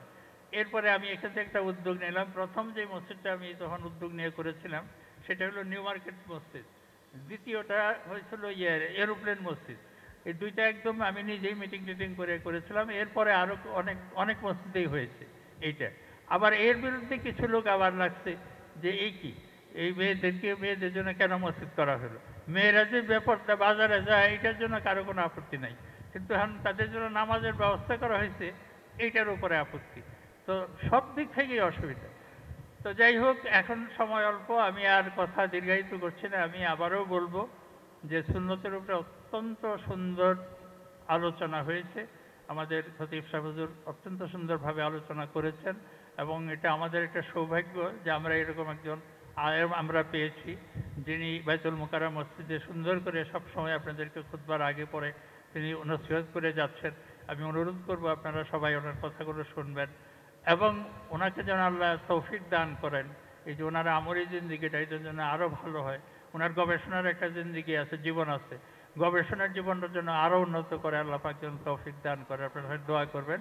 এবং ইসলামিক ফাউন্ডেশনের যে সমস্ত দিনই প্রোগ্রামগুলো আগের থেকে চলে আসছিল এখনও চলে আসছে, যেই প্রোগ্রামগুলো আগে হয়তো এখনও হয়, কোনো কারণে কোনো প্রোগ্রামের গুরুত্বটা একটু ওইভাবে দিতে পারে না, কর্তৃপক্ষ বিভিন্ন বিধিনিষেধ থাকে এবং তাদের ইচ্ছা আছে, তারা অত্যন্ত উদ্যোগী। আমার এখন পরবর্তী যারা সহকর্মী আছে ইসলামী ফাউন্ডেশনের অত্যন্ত উদ্যোগী, তো তাদের জন্য দোয়া করবেন, তারা যেন তাদের পূর্ণ উদ্যোগে ইসলামী ফাউন্ডেশন যেই উদ্দেশ্যে করা হয়েছিল সেই উদ্দেশ্য যেন বাস্তবায়িত করা যায়।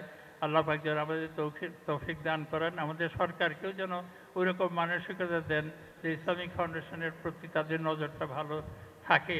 তো এটা যেন হয়, এটাও সবাই দোয়া করবেন। তো আমি এই বলে আবার যেহেতু আমি এইখানকারই, সেই জন্যে আমি আবার আপনাদের কাছে এটা মাপ চেয়ে এনেছি এবং আপনাদেরকে ভালো সেবা যত্ন আমরা করতে পারি নাই। আপনারা নিজের প্রতিষ্ঠান মনে করে প্রতিদিন আসবেন, ওয়াজ নসিহত শুনবেন এবং অন্যকে শোনাবেন এবং এর উপরে আমল করার জন্য চেষ্টা করবেন। আমাদের সবার জন্য দোয়া করবেন যেন আমরা আমল করতে পারি। সবাইকে মোবারকবাদ দিয়ে অনুষ্ঠান এখানে শেষ করছি। আসসালামু আলাইকুম ওয়া রাহমাতুল্লাহি ওয়া বারাকাতুহু। সম্মানিত সভাপতি মহোদয়কে, সম্মানিত মুসল্লিয়ানে কেরাম, এ পর্যায়ে মোনাজাত পরিচালনা করার জন্য সবিনয় অনুরোধ করছি বাইতুল মুকাররম জাতীয় মসজিদের সম্মানিত খতিব মুফতি মাওলানা আব্দুল মালিক। والصلاة والسلام على سيد المرسلين وعلى آله وصحبه أجمعين. ربنا ظلمنا أنفسنا وإن لم تغفر لنا وترحمنا لنكونن من الخاسرين. يا الله আপনি মেহেরবানি করে মজলিসকে কবুল করেন, এই মজলিসের আয়োজকদেরকে কবুল করেন, এই মজলিসের ফায়দা আমাদের সবাইকে দান করেন। ইয়া আল্লাহ আপনি মেহেরবানি করে আমাদের সবাইকে সুন্নতের অনুসারী বানিয়ে দেন, আমাদেরকে, আমাদের পরিবারকে, সন্তানদেরকে, আমাদের আত্মীয় স্বজনকে, ইয়া আল্লাহ সকল মুমিন মুমিনাত, মুসলিমাতকে আপনি নবী করিম সাল্লাল্লাহু আলাইহি ওয়াসাল্লামের সুন্নাত জানার, বুঝার, আমল করার তৌফিক নসিব করেন। আমিন বিরহমাতিকা ইয়া আরহামার রাহিমিন।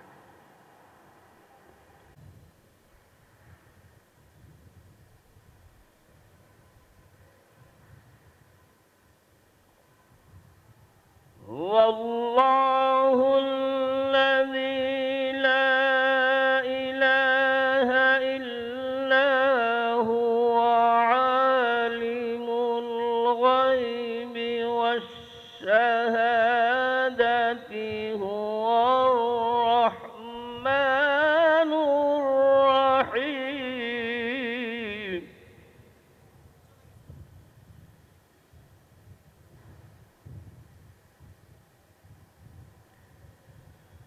هو الله الذي لا إله إلا هو.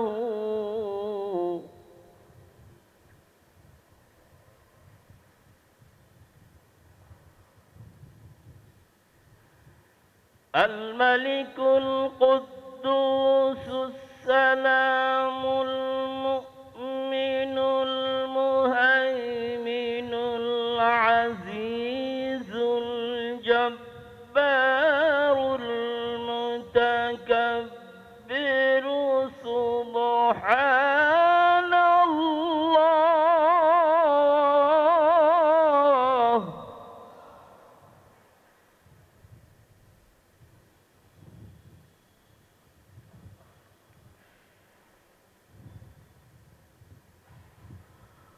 سبحان الله.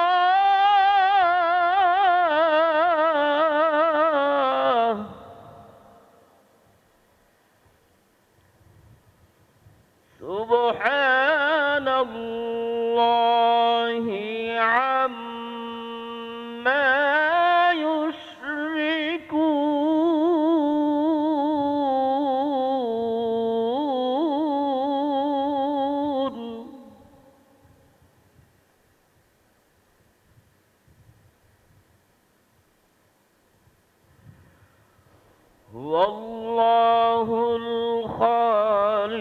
البارئ المصور له الأسماء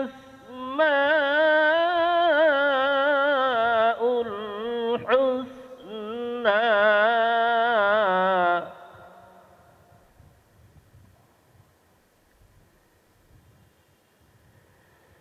يسبح له ما في السماوات والأرض وهو العزيز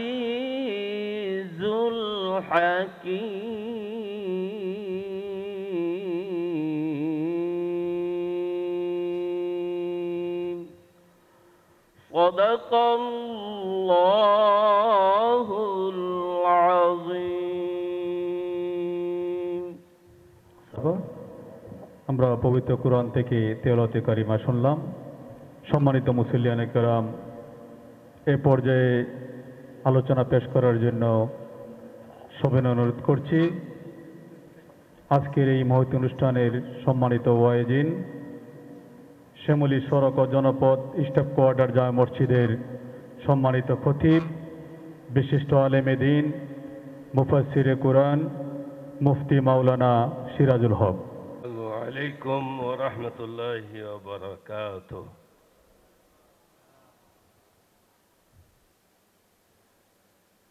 বাইতুল মুকাররমের চত্বরে আমি আজকে নতুন না, অনেক আগের থেকে আলোচনা করি, তাফসীর করি।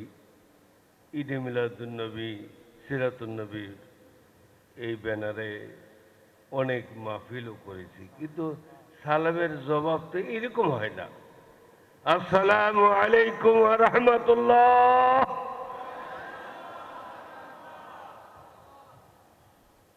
আলহামদুলিল্লাহ, সকলে বললেন আলহামদুলিল্লাহ।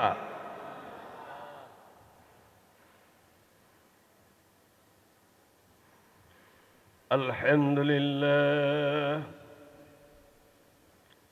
الحمد لله نحمده ونستعينه ونستغفره ونستهديه ونؤمن به ونتوكل عليه ونشكره ولا نكفره ونعوذ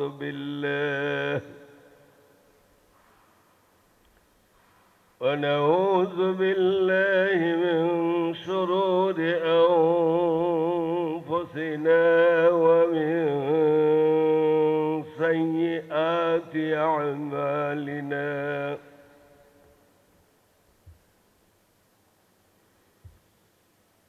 من يهد الله فلا مضل له ومن يضلله فلا هادي له. ونشهد أن لا إله إلا الله ونشهد أن محمدا عبده ورسوله.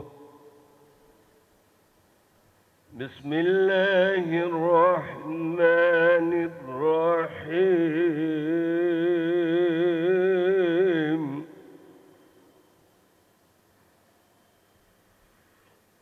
قل إن كنتم تحبون الله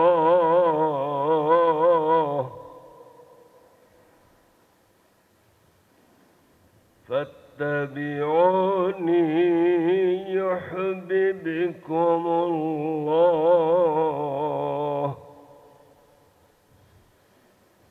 ويغفر لكم ذنوبكم والله غفور رحيم.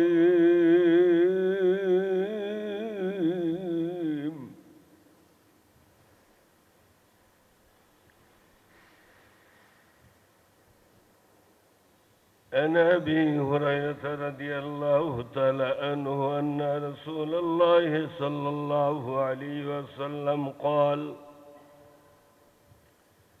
والذي نفسي بيده لا يؤمن أحدكم حتى أكون أحب إليه من والده وولده رواه البخاري. وعن أنس رضي الله تعالى عنه قال قال رسول الله صلى الله عليه وسلم لا يؤمن أحدكم حتى أكون أحب إليه من والده وولده والناس أجمعين رواه البخاري. عن أبي هريرة رضي الله تعالى عنه مرفوعا قال الله أعددت لعبادي الصالحين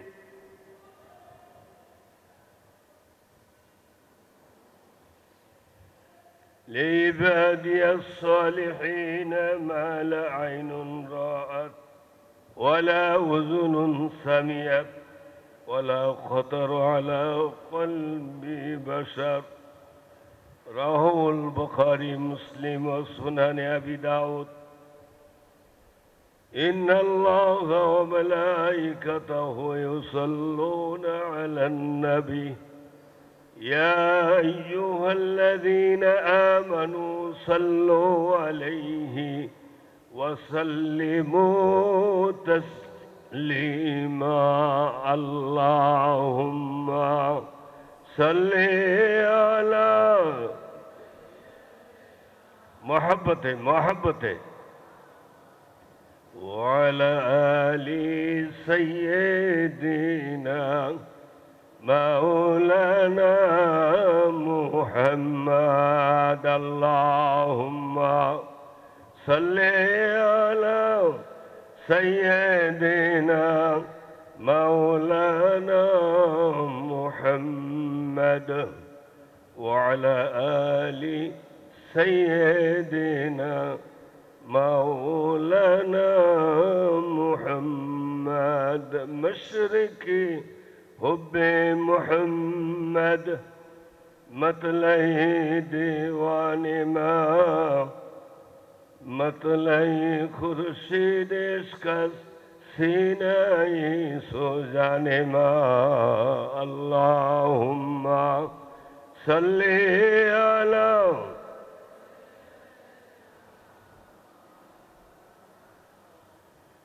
وعلى آل سيدنا مولانا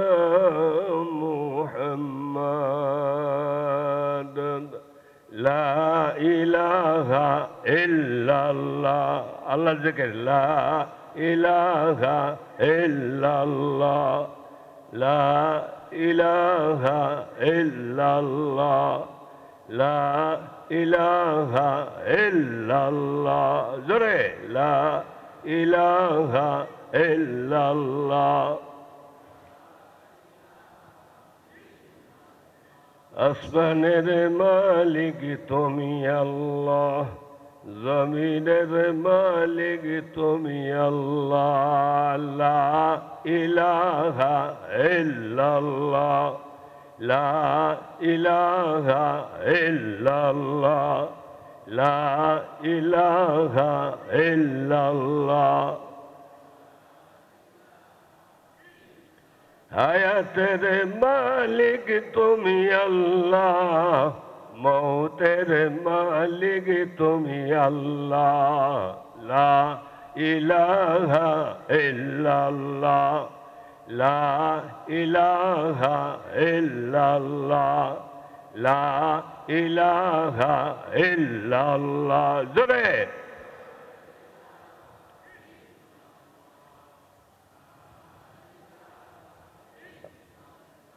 لا إله إلا الله محمد رسول الله صلى الله عليه وسلم সকলেই শুকরিয়া জ্ঞাপন করি আলহামদুলিল্লাহ মহান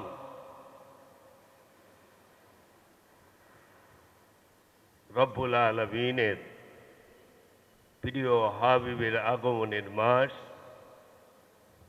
পবিত্র ঈদে মিলাদুন নবী সাল্লাল্লাহু আলাইহি ওয়াসাল্লাম উপলক্ষে পক্ষকাল ব্যাপী সিরাতুন নবী অনুষ্ঠানমালা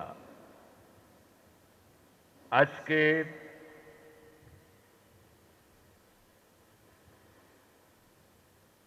এই মহতী মাহফিলের সম্মানিত সভাপতি সাহেব,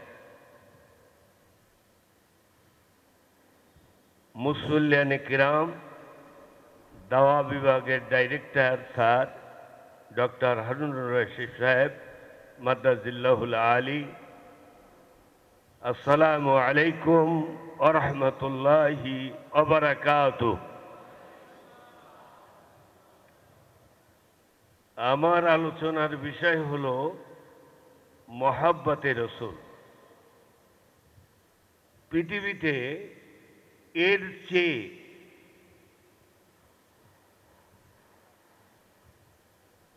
আল্লাহর কাছে গুরুত্বপূর্ণ বিষয় আর আছে কিনা আমার জানা নাই।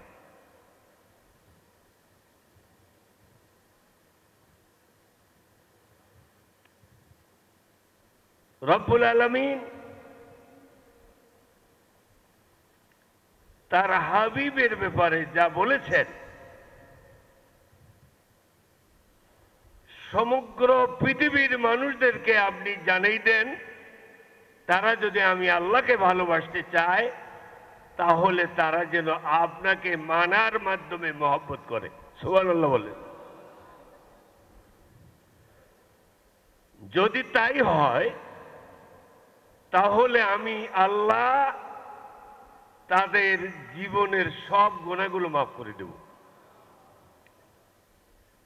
কারণ আমি আল্লাহ গফুর এবং রহিম।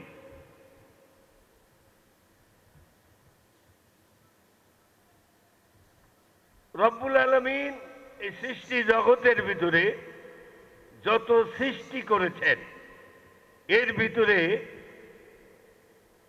মুহাম্মদুর রাসূলুল্লাহ সাল্লাল্লাহু আলাইহি সাল্লাম হলেন সৃষ্টির বাদশা।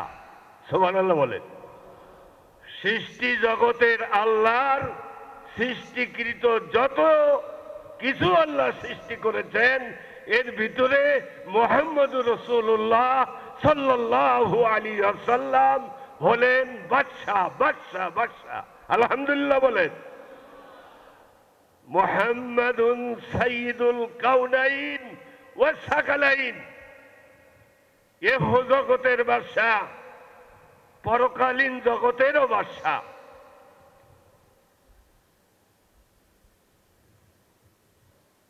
এই জন্য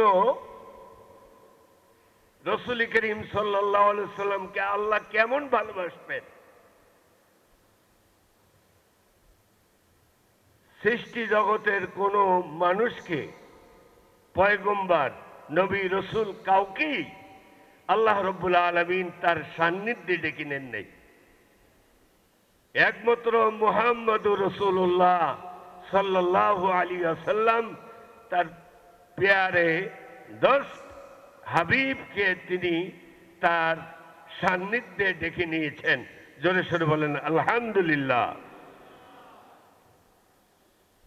বাইতুল মাকদাস থেকে সেই ফিলিস্তিন, সেখান থেকে প্রথম আসমান, দ্বিতীয় আসমান, তৃতীয় আসমান, চতুর্থ আসমান, পঞ্চম আসমান, ষষ্ঠ আসমান, সপ্তম আসমান, সিদরাতুল মুনতাহা, লা মুকাম, ৭০,০০০ নূরের পর্দা ভেদ করে আরশে আজিমে আল্লাহ রব্বুল আলামিন তার হাবিবকে নিয়ে গেলেন। সুবহানাল্লাহ বলেন। নারায়ে তাকবীর, নারায়ে রিসালাত। সমস্ত সৃষ্টি জগৎ তার হাবিবকে মহব্বত করে, আর আমরা আমাদেরকে আল্লাহ রাব্বুল আলামিন তার হাবিবকে মহব্বত করার জন্য আল্লাহ হুকুম দিয়েছেন। আলহামদুলিল্লাহ বলবেন না? বুখারীর হাদিস খুলে দেখেন, আন আবি হুরায়রা রাদিয়াল্লাহু তাআলা আনহু قال قال رسول الله صلى الله عليه وسلم لا يؤمن أحدكم حتى أكون أحب إليه من والده وولده رواه البخاري। আল্লাহর হাবিব বলেন, ও দুনিয়ার মানুষ, তোমার পিতামাতা আর তোমার সন্তান থেকে যদি আমি রাসূলুল্লাহ তোমার কাছে প্রিয় না হই, তাহলে তুমি ঈমানদার হইতে পারবে না। সুবহানাল্লাহ। বলে নিজের সন্তান পিতামাতার থেকে আল্লাহ রসুলকে যদি কেউ ভালো না বাসে, বুখারীর হাসিয়াতে আল্লামা কিরমানি রহমতুল্লাহ আলাইহি তিনি লিখতেছেন, এবং হাসিয়ার মধ্যে আসছে লা ইউমিনু আহাদুকুম, অর্থ হলো লা ইমানা কামেলা, পরিপূর্ণ ইমানদার হইতে পারবে না যতক্ষণ না পর্যন্ত একটা লোক তার হাবিবকে তার পিতা এবং সন্তানদের চেয়ে বেশি না ভালোবাসবে। আমরা কি বাসতে পেরেছি?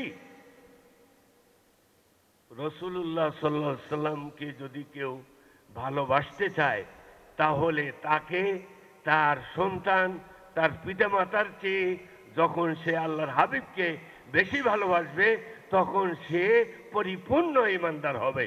চিৎকার দিয়ে বলেন সুবহানাল্লাহ। হযরত ওমর ইবনুল খাত্তাব রাদিয়াল্লাহু তাআলা আনহু রাসূলের সাথে হাঁটতেছেন সাল্লাল্লাহু আলাইহি সাল্লাম। হাঁটতে হাঁটতে বলছে যে, ওমর, তুমি কেমন ভালোবাসো? কয়, হুজুর, আমি আপনাকে ভালোবাসি, কিন্তু জানের চেয়ে বেশি ভালোবাসি না। ও রাসূলুল্লাহ বললেন, হলো না। একটু পরেই ওমর রাদিয়াল্লাহু তাআলা আনহু বলতেছে, হে আল্লাহ রসুল, এই মুহূর্তে আমি বলতেছি আমার জানের চেয়ে আমি আপনাকে বেশি ভালোবাসি। রাসূলুল্লাহ বললেন, তোমার এখন ঈমান পরিপূর্ণ হলো। আলহামদুলিল্লাহ বলেন।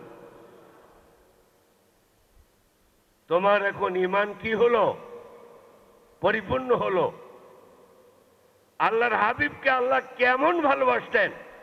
মেরাজে গেলেন, মেরাজ থেকে আসলেন, মক্কার জমিনে বর্ণনা করলেন, মক্কার লোকেরা টিটকারি মারলেন, অনীহা প্রকাশ করলেন। রাসূলুল্লাহ সাল্লাল্লাহু আলাইহি ওয়াসাল্লাম বললেন, আমি যে মেরাজে গেছি অনেক প্রমাণ আছে। সুবহানাল্লাহ কইবেন না?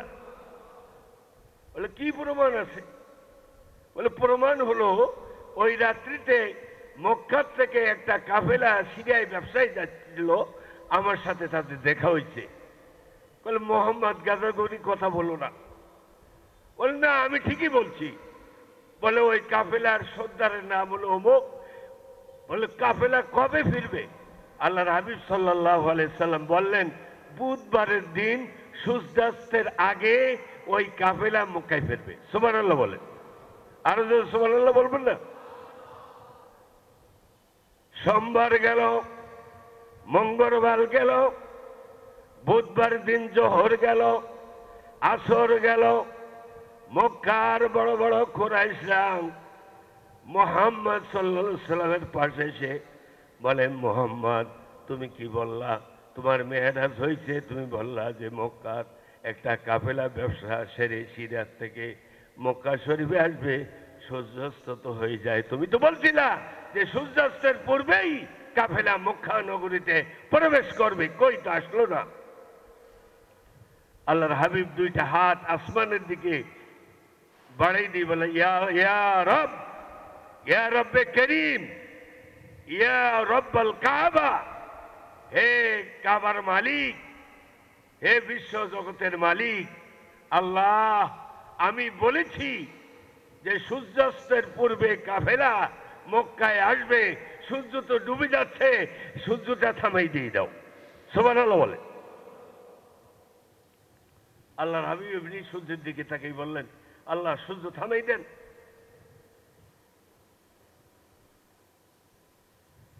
সাথে সাথে সূর্য ওখানে থেমে গেল। ওই কাফেলা বুধবার সূর্যাস্তের পূর্বে কাবার চত্বরে এসে হাজির হয়ে গেল। তখন রসুল করিম সাল্লাল্লাহু আলাইহি ওয়াসাল্লাম মিসকে হাসি দিয়ে বললেন, দেখেন এই কাফেলার, এদের কথা বলছিলাম, এদের সাথে আমার মেয়ারেজের রাত্রি দেখা হয়েছে। সুবহানাল্লাহ বলেন, আরো জোরে সুবহানাল্লাহ বলবেন না? আল্লাহ রসুল বলছে, আল্লাহ সূর্যটা থামাই দেন। আল্লাহ সূর্যটা থামিয়ে দিলেন। কেমন ভালোবাসে! আলহামদুলিল্লাহ বলবেন না? আল্লাহু আকবার বলেন, আল্লাহু আকবার। খাইবার সপ্তম হিজরিতে সূর্য ডুবে যাচ্ছে। হযরতে আলী রাদিয়াল্লাহু তাআলা আনহুর রানের উপরে একটু মাথা দিয়ে হুজুরে রেস্ট করছেন। ওই সময় ওহী নাজিল হওয়া শুরু হয়ে গেছে। আলী রাদিয়াল্লাহু তাআলা আনহু আসরের নামাজ পড়তে পারতেছেন না, সূর্য ডুবে যাচ্ছে। ওই সময় রাসূলুল্লাহ সাল্লাল্লাহু আলাইহি ওয়াসাল্লাম মানে আলী রাদিয়াল্লাহু তাআলা আনহুর দিকে তাকেই বললেন, ওহী নাজিল ওই সময় বন্ধ হয়ে গেল। বলছে, আলী তুমি নামাজ পড়ো নাই? যে না হুজুর, নামাজ তো পড়ি নেই, সূর্য তো ডুবে যাচ্ছে। আল্লাহ রসুল বললেন, সূর্য ডুবিস না, আয় আয় আয় আয় আয়, আমার আলী নামাজ পড়বে। আল্লাহ সূর্যটা উঠাই দাও। যারা শুনে বলেন সুবহানাল্লাহ, নারায়ে তাকবীর, নারায়ে রিসালাত। আল্লাহ রসুলের কথায় সূর্য আসরের আকাশে এসে থেমে গেল। হুজুর মিসকে হাসি দিয়ে বললেন, আলী আসরের নামাজটা পড়ে নাও। সুবহানাল্লাহ বলবেন না?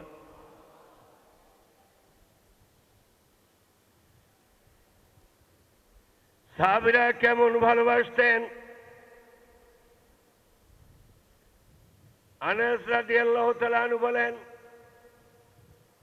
এক সাহাবী আল্লাহর হাবিবকে জিজ্ঞাসা করলেন, সালা রাসূলুল্লাহ সাল্লাল্লাহু আলাইহি ওয়াসাল্লাম মাতা সাদ, নবী গো কবে কিয়ামত হবে? আল্লাহর হাবিব বলেন, কিয়ামতের জন্য তুমি কি জোগাড় করেছো?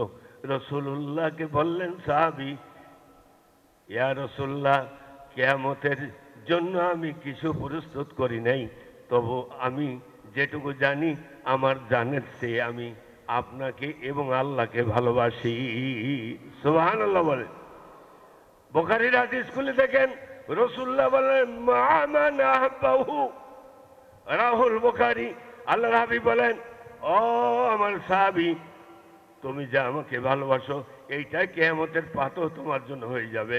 কারণ তুমি যে আমাকে ভালোবাসো আমার সাথে তোমার আসর নাসর হয়ে যাবে। সুবহানাল্লাহ বলেন। ঈদে মিলাদুন নবী সাল্লাল্লাহু আলাইহি সাল্লামের মাহফিল, এই মাহফিলে মহব্বতে আসার কারণে আল্লাহ রাব্বুল আলামিন আমাদেরকে জান্নাতের আলা মুকাম দান করতে পারে। পারে কি পারে না? পারে কি পারে না? পারে কি পারে না?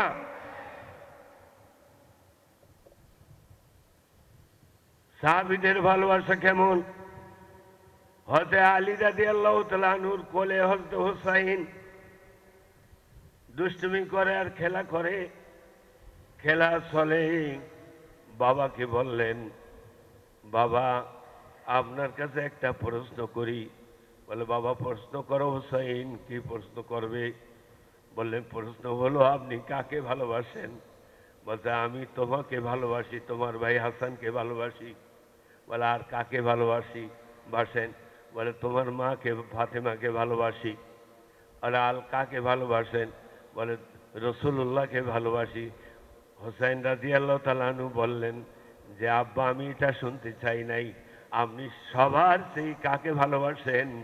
আলী রাদিয়াল্লাহু তাআলা আনহু বললেন, আল্লাহর কসম করে বলি হোসাইন, তুমি ফাতেমা হাসান সকলের চেয়ে, পৃথিবীর সকলের চেয়ে আমি রাসূলুল্লাহকে বেশি ভালোবাসি।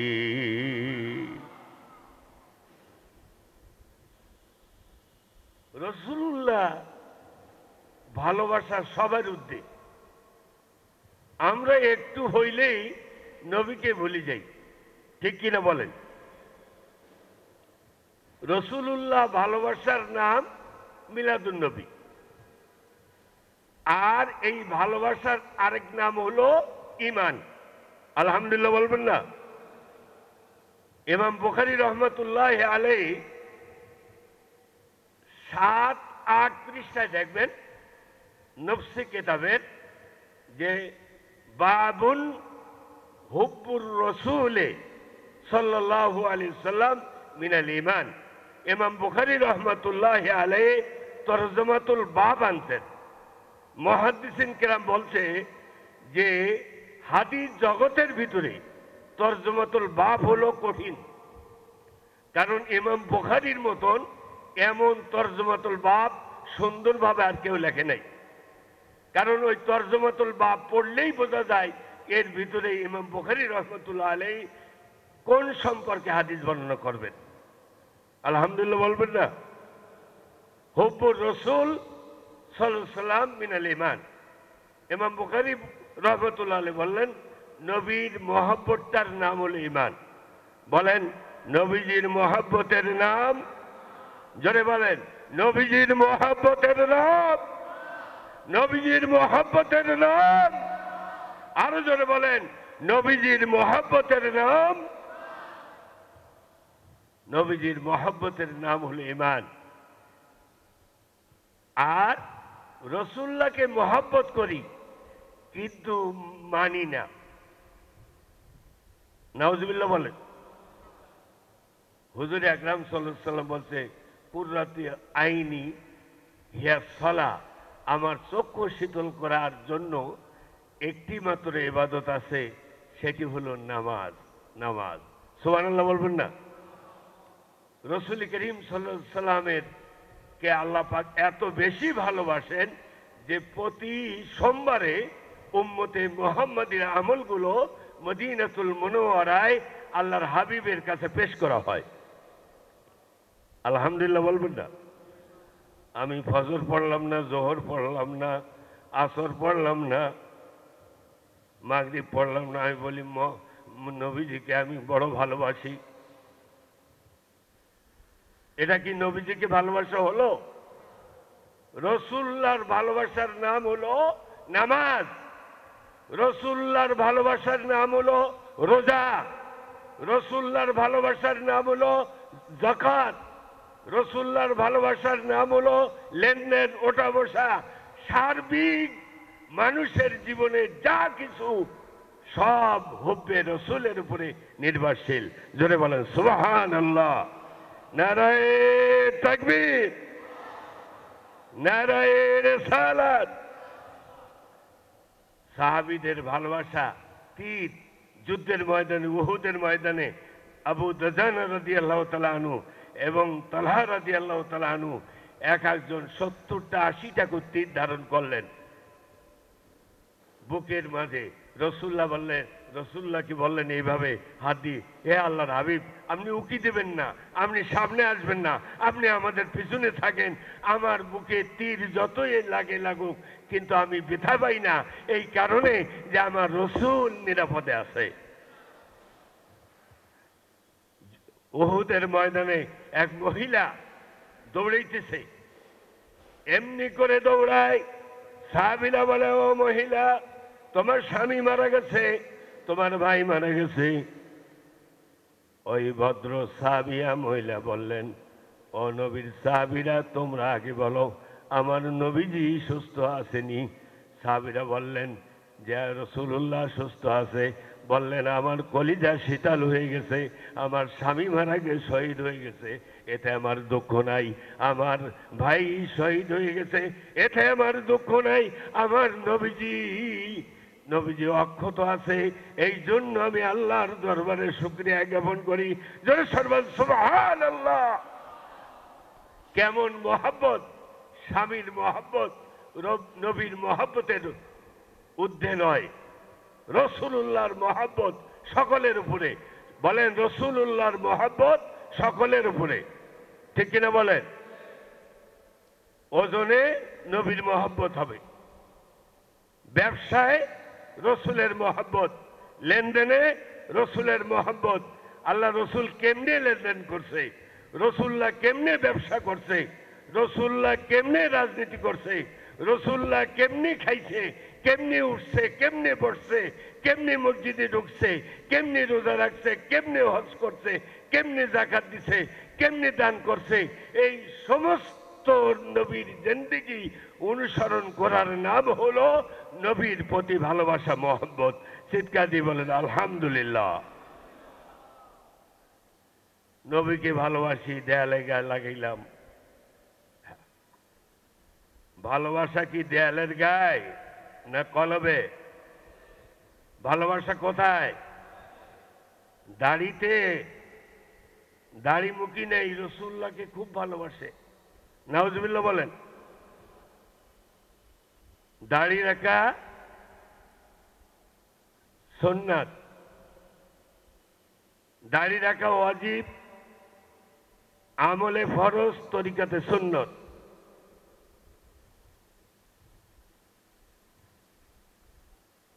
দাড়ি যদি কেউ রেখে কবরে যায়, কবরে নামানোর সাথে সাথে বলবে, বুখারী শরীফের হাদিস, ওমান হাজা রজুল, একটা প্রশ্ন, ওমান হাজা রজুল, এই ব্যক্তিটিকে দেখো তো, চেননি? আপনার মুখে যদি দাড়ি থাকে, আপনার মুখে যদি সুন্নাত থাকে, আল্লাহর হাবিবকে আপনি চিনতে পারবেন। রাসূলুল্লাহ বলবেন, হাজা উম্মতি উম্মতি।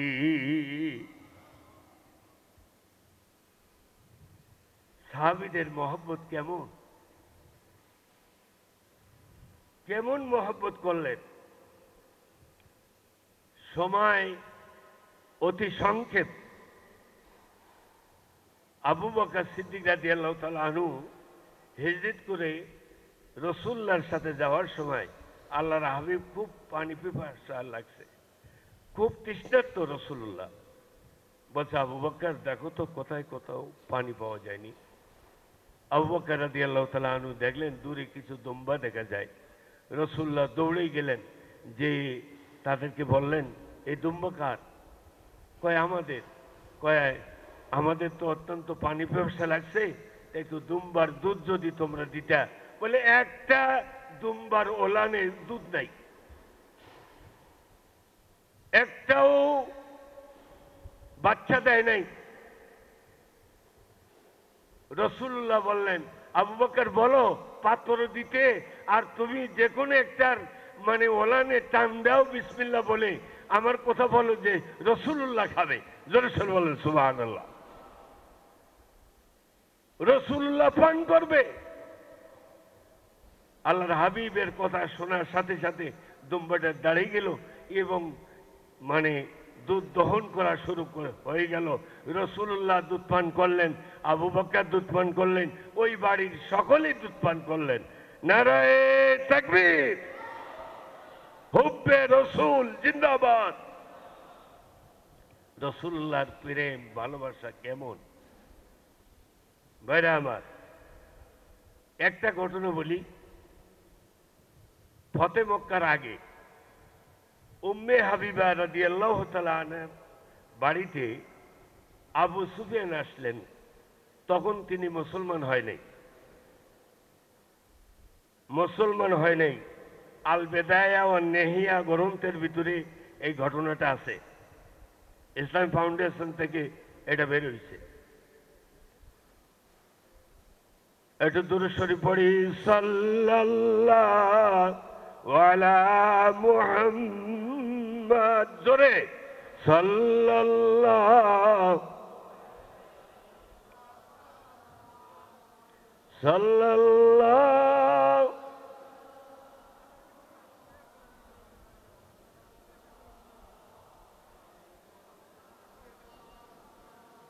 উম্মে হাবিবা ছিলেন হুজুরের বিবি। আমাদের কি হয়? কথা বলে না, আমাদের কি হয়? আম্মাজান। আল্লাহ কোরআনে বলেছেন, আমার নবীর স্ত্রীরা তোমাদের মা। আম্মাজান উম্মে হাবিবা। উম্মে হাবিবা রাদিয়াল্লাহু তাআলা আনহা বলেন যে আমার আব্বা ফতে মক্কার আগে আমার বাসায় আসলেন, এসে রাসূলুল্লাহর মোবারক খাটের উপরে বসতে চাইলেন, আমি আমার আব্বাকে বসতে দেয়নি। সুবহানাল্লাহ বলবেন না? আবু সুফিয়ান রাগ হয়ে গেলেন, বলে ব্যাপারটা কি, তুমি আমাকে খাটের উপর বসতে দাও না? বলে আব্বা, আপনি মুশরিক, আপনি অপবিত্র, আর আমার রসুল হলেন সারা কায়নাতের পয়গম্বর, ইমামুল মুরসালিন, খাতামুন নবীন, সমস্ত জগতের নবী, সমস্ত নবীদের নবী মুহাম্মদুর রাসূলুল্লাহ সাল্লাল্লাহু আলাইহি ওয়াসাল্লাম, তার বিছানায়, পবিত্র বিছানায় আপনার মতন নাফাকি মানুষকে আমি বসতে দিতে পারি? আমার রসুল আপনার চেয়ে বেশি মহব্বতের আমি আমার কাছে। সুবহানাল্লাহ বলবেন না? কেমন ভালোবাসতেন, নিজের বাপের চেয়ে আল্লাহর হাবিবকে ভালোবাসতেন। কতদিন পরে আবু সুফিয়ান আসলেন মেয়ের বাড়িতে একটু দেখা করার জন্য, কিন্তু বসতে দেয় নাই। না না না না, আমার স্বামীর বিছানায় আপনি বসতে পারবেন না, কারণ এটা পবিত্র বিছানা, পয়গম্বরের বিছানায়। ভাইরা আমার, মা খাদিজা রাদিয়াল্লাহু তাআলা আনহা কেমনি ভালোবাসতেন, এই কথা বলি মনে আমার সময় শেষ হয়ে গেল। মা খাদিজা রাদিয়াল্লাহু তাআলা আনহা, খেয়াল করে বুখারীর হাদিস বলছি, মা খাদিজা রাদিয়াল্লাহু তাআলা আনহা, খাদিজা বিনতে খুয়াইলিদ, খাদিজা রাদিয়াল্লাহু তাআলা আনহা কাছে হুজুর যখন প্রথম ওই নাজিল হইলেন তখন আসলেন। আসার পরে হুজুর কাঁপতেছেন, তখন বললেন, কাল্লা ওয়াল্লাহি মা ইয়াকযিকাল্লাহু আবাদান, হে আল্লাহ রসুল, আল্লাহ আপনাকে কখনোই অপদস্থ করবে না, কারণ আপনি 5টা কাজ করেন। এই 5টা কাজ করার কারণে আল্লাহ আপনাকে অপদস্থ করবে না। আলহামদুলিল্লাহ বলবেন না? বুখারীর হাদিস। 1 নম্বর হলো আন্নাকা লাতাসিলুর রাহিম, আপনি আত্মীয়তার সম্পর্ক বজায় রাখেন। আলহামদুলিল্লাহ বলবেন না? 1 নম্বরে কি? আত্মীয়তার সম্পর্ক বজায় রাখেন। 2 নম্বর হলো ওয়া তাহমিলুল কাল্লা, আপনি অসহায় লোকদের বোঝা বহন করেন। আলহামদুলিল্লাহ বলবেন না? অসহায় লোকদের বোঝা বহন করেন।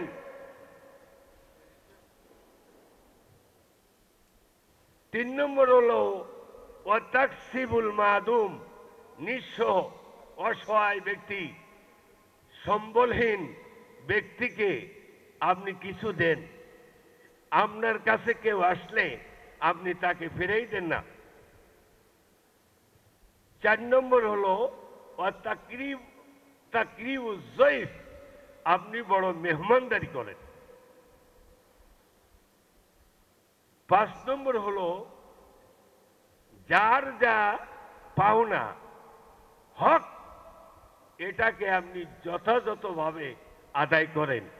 এই 5টা কাজ করার কারণে আল্লাহ তাআলা আপনাকে অপমান করবে না। তো এই 5টা কাজ যদি আমরা করি, এই মিলাদুন নবীর মাহফিলে আমরা এইটা ওয়াদা করি যে এই 5টা কাজ আমরা যেন করতে পারি। সকলে বলেন আমিন। 1 নম্বর কি বলছিলাম? যে আত্মীয়তার সম্পর্ক নষ্ট করা যাবে না। 1 নম্বর কি? 2 নম্বর হলো যারা অসহায় তাদের একটু সহায় হইতে হবে। 3 নম্বর হলো যার কিছুই নেই এমন লোকদেরকে কিছু দেওয়া। 4 নম্বর হলো মেহমান আসলে ভুরু কুঁচকেই গেলে হবে না, মেহমান আসলে হৃদয় খুশি হয়ে যেতে হবে। আল্লাহ রাব্বুল আলামিন হাদিস শরীফের মধ্যে রাসূলুল্লাহ বলেছেন যে যখন মেহমান আসে তখন আল্লাহ তাআলা মেজবানের দিকে তাকাই থাকে, দেখে যে মেহমানের সাথে কেমন ব্যবহার করে। হে আল্লাহ রসুল, আপনার চেয়ে সুন্দর মেহমানদারি এই মক্কার নগরীতে দ্বিতীয় তো আর কেউ নাই। সুতরাং কাল্লা ওয়াল্লাহি মা ইয়াকজিকাল্লাহ আবাদা, আল্লাহ আপনাকে কোনোদিন অপদস্থ করবে না। আল্লাহ রাব্বুল আলামিন তার রসুলকে ভালোবেসে আমাদের জিন্দেগি পরিচালনা করার এবং আমল করার তৌফিক দান করুন, এবং আমলের মাধ্যমে রসুল্লাহকে ভালোবাসার তৌফিক দান করুন। সকলে বলেন আমিন। আসসালামু আলাইকুম ওয়া রাহমাতুল্লাহি ওয়া বারাকাতুহু।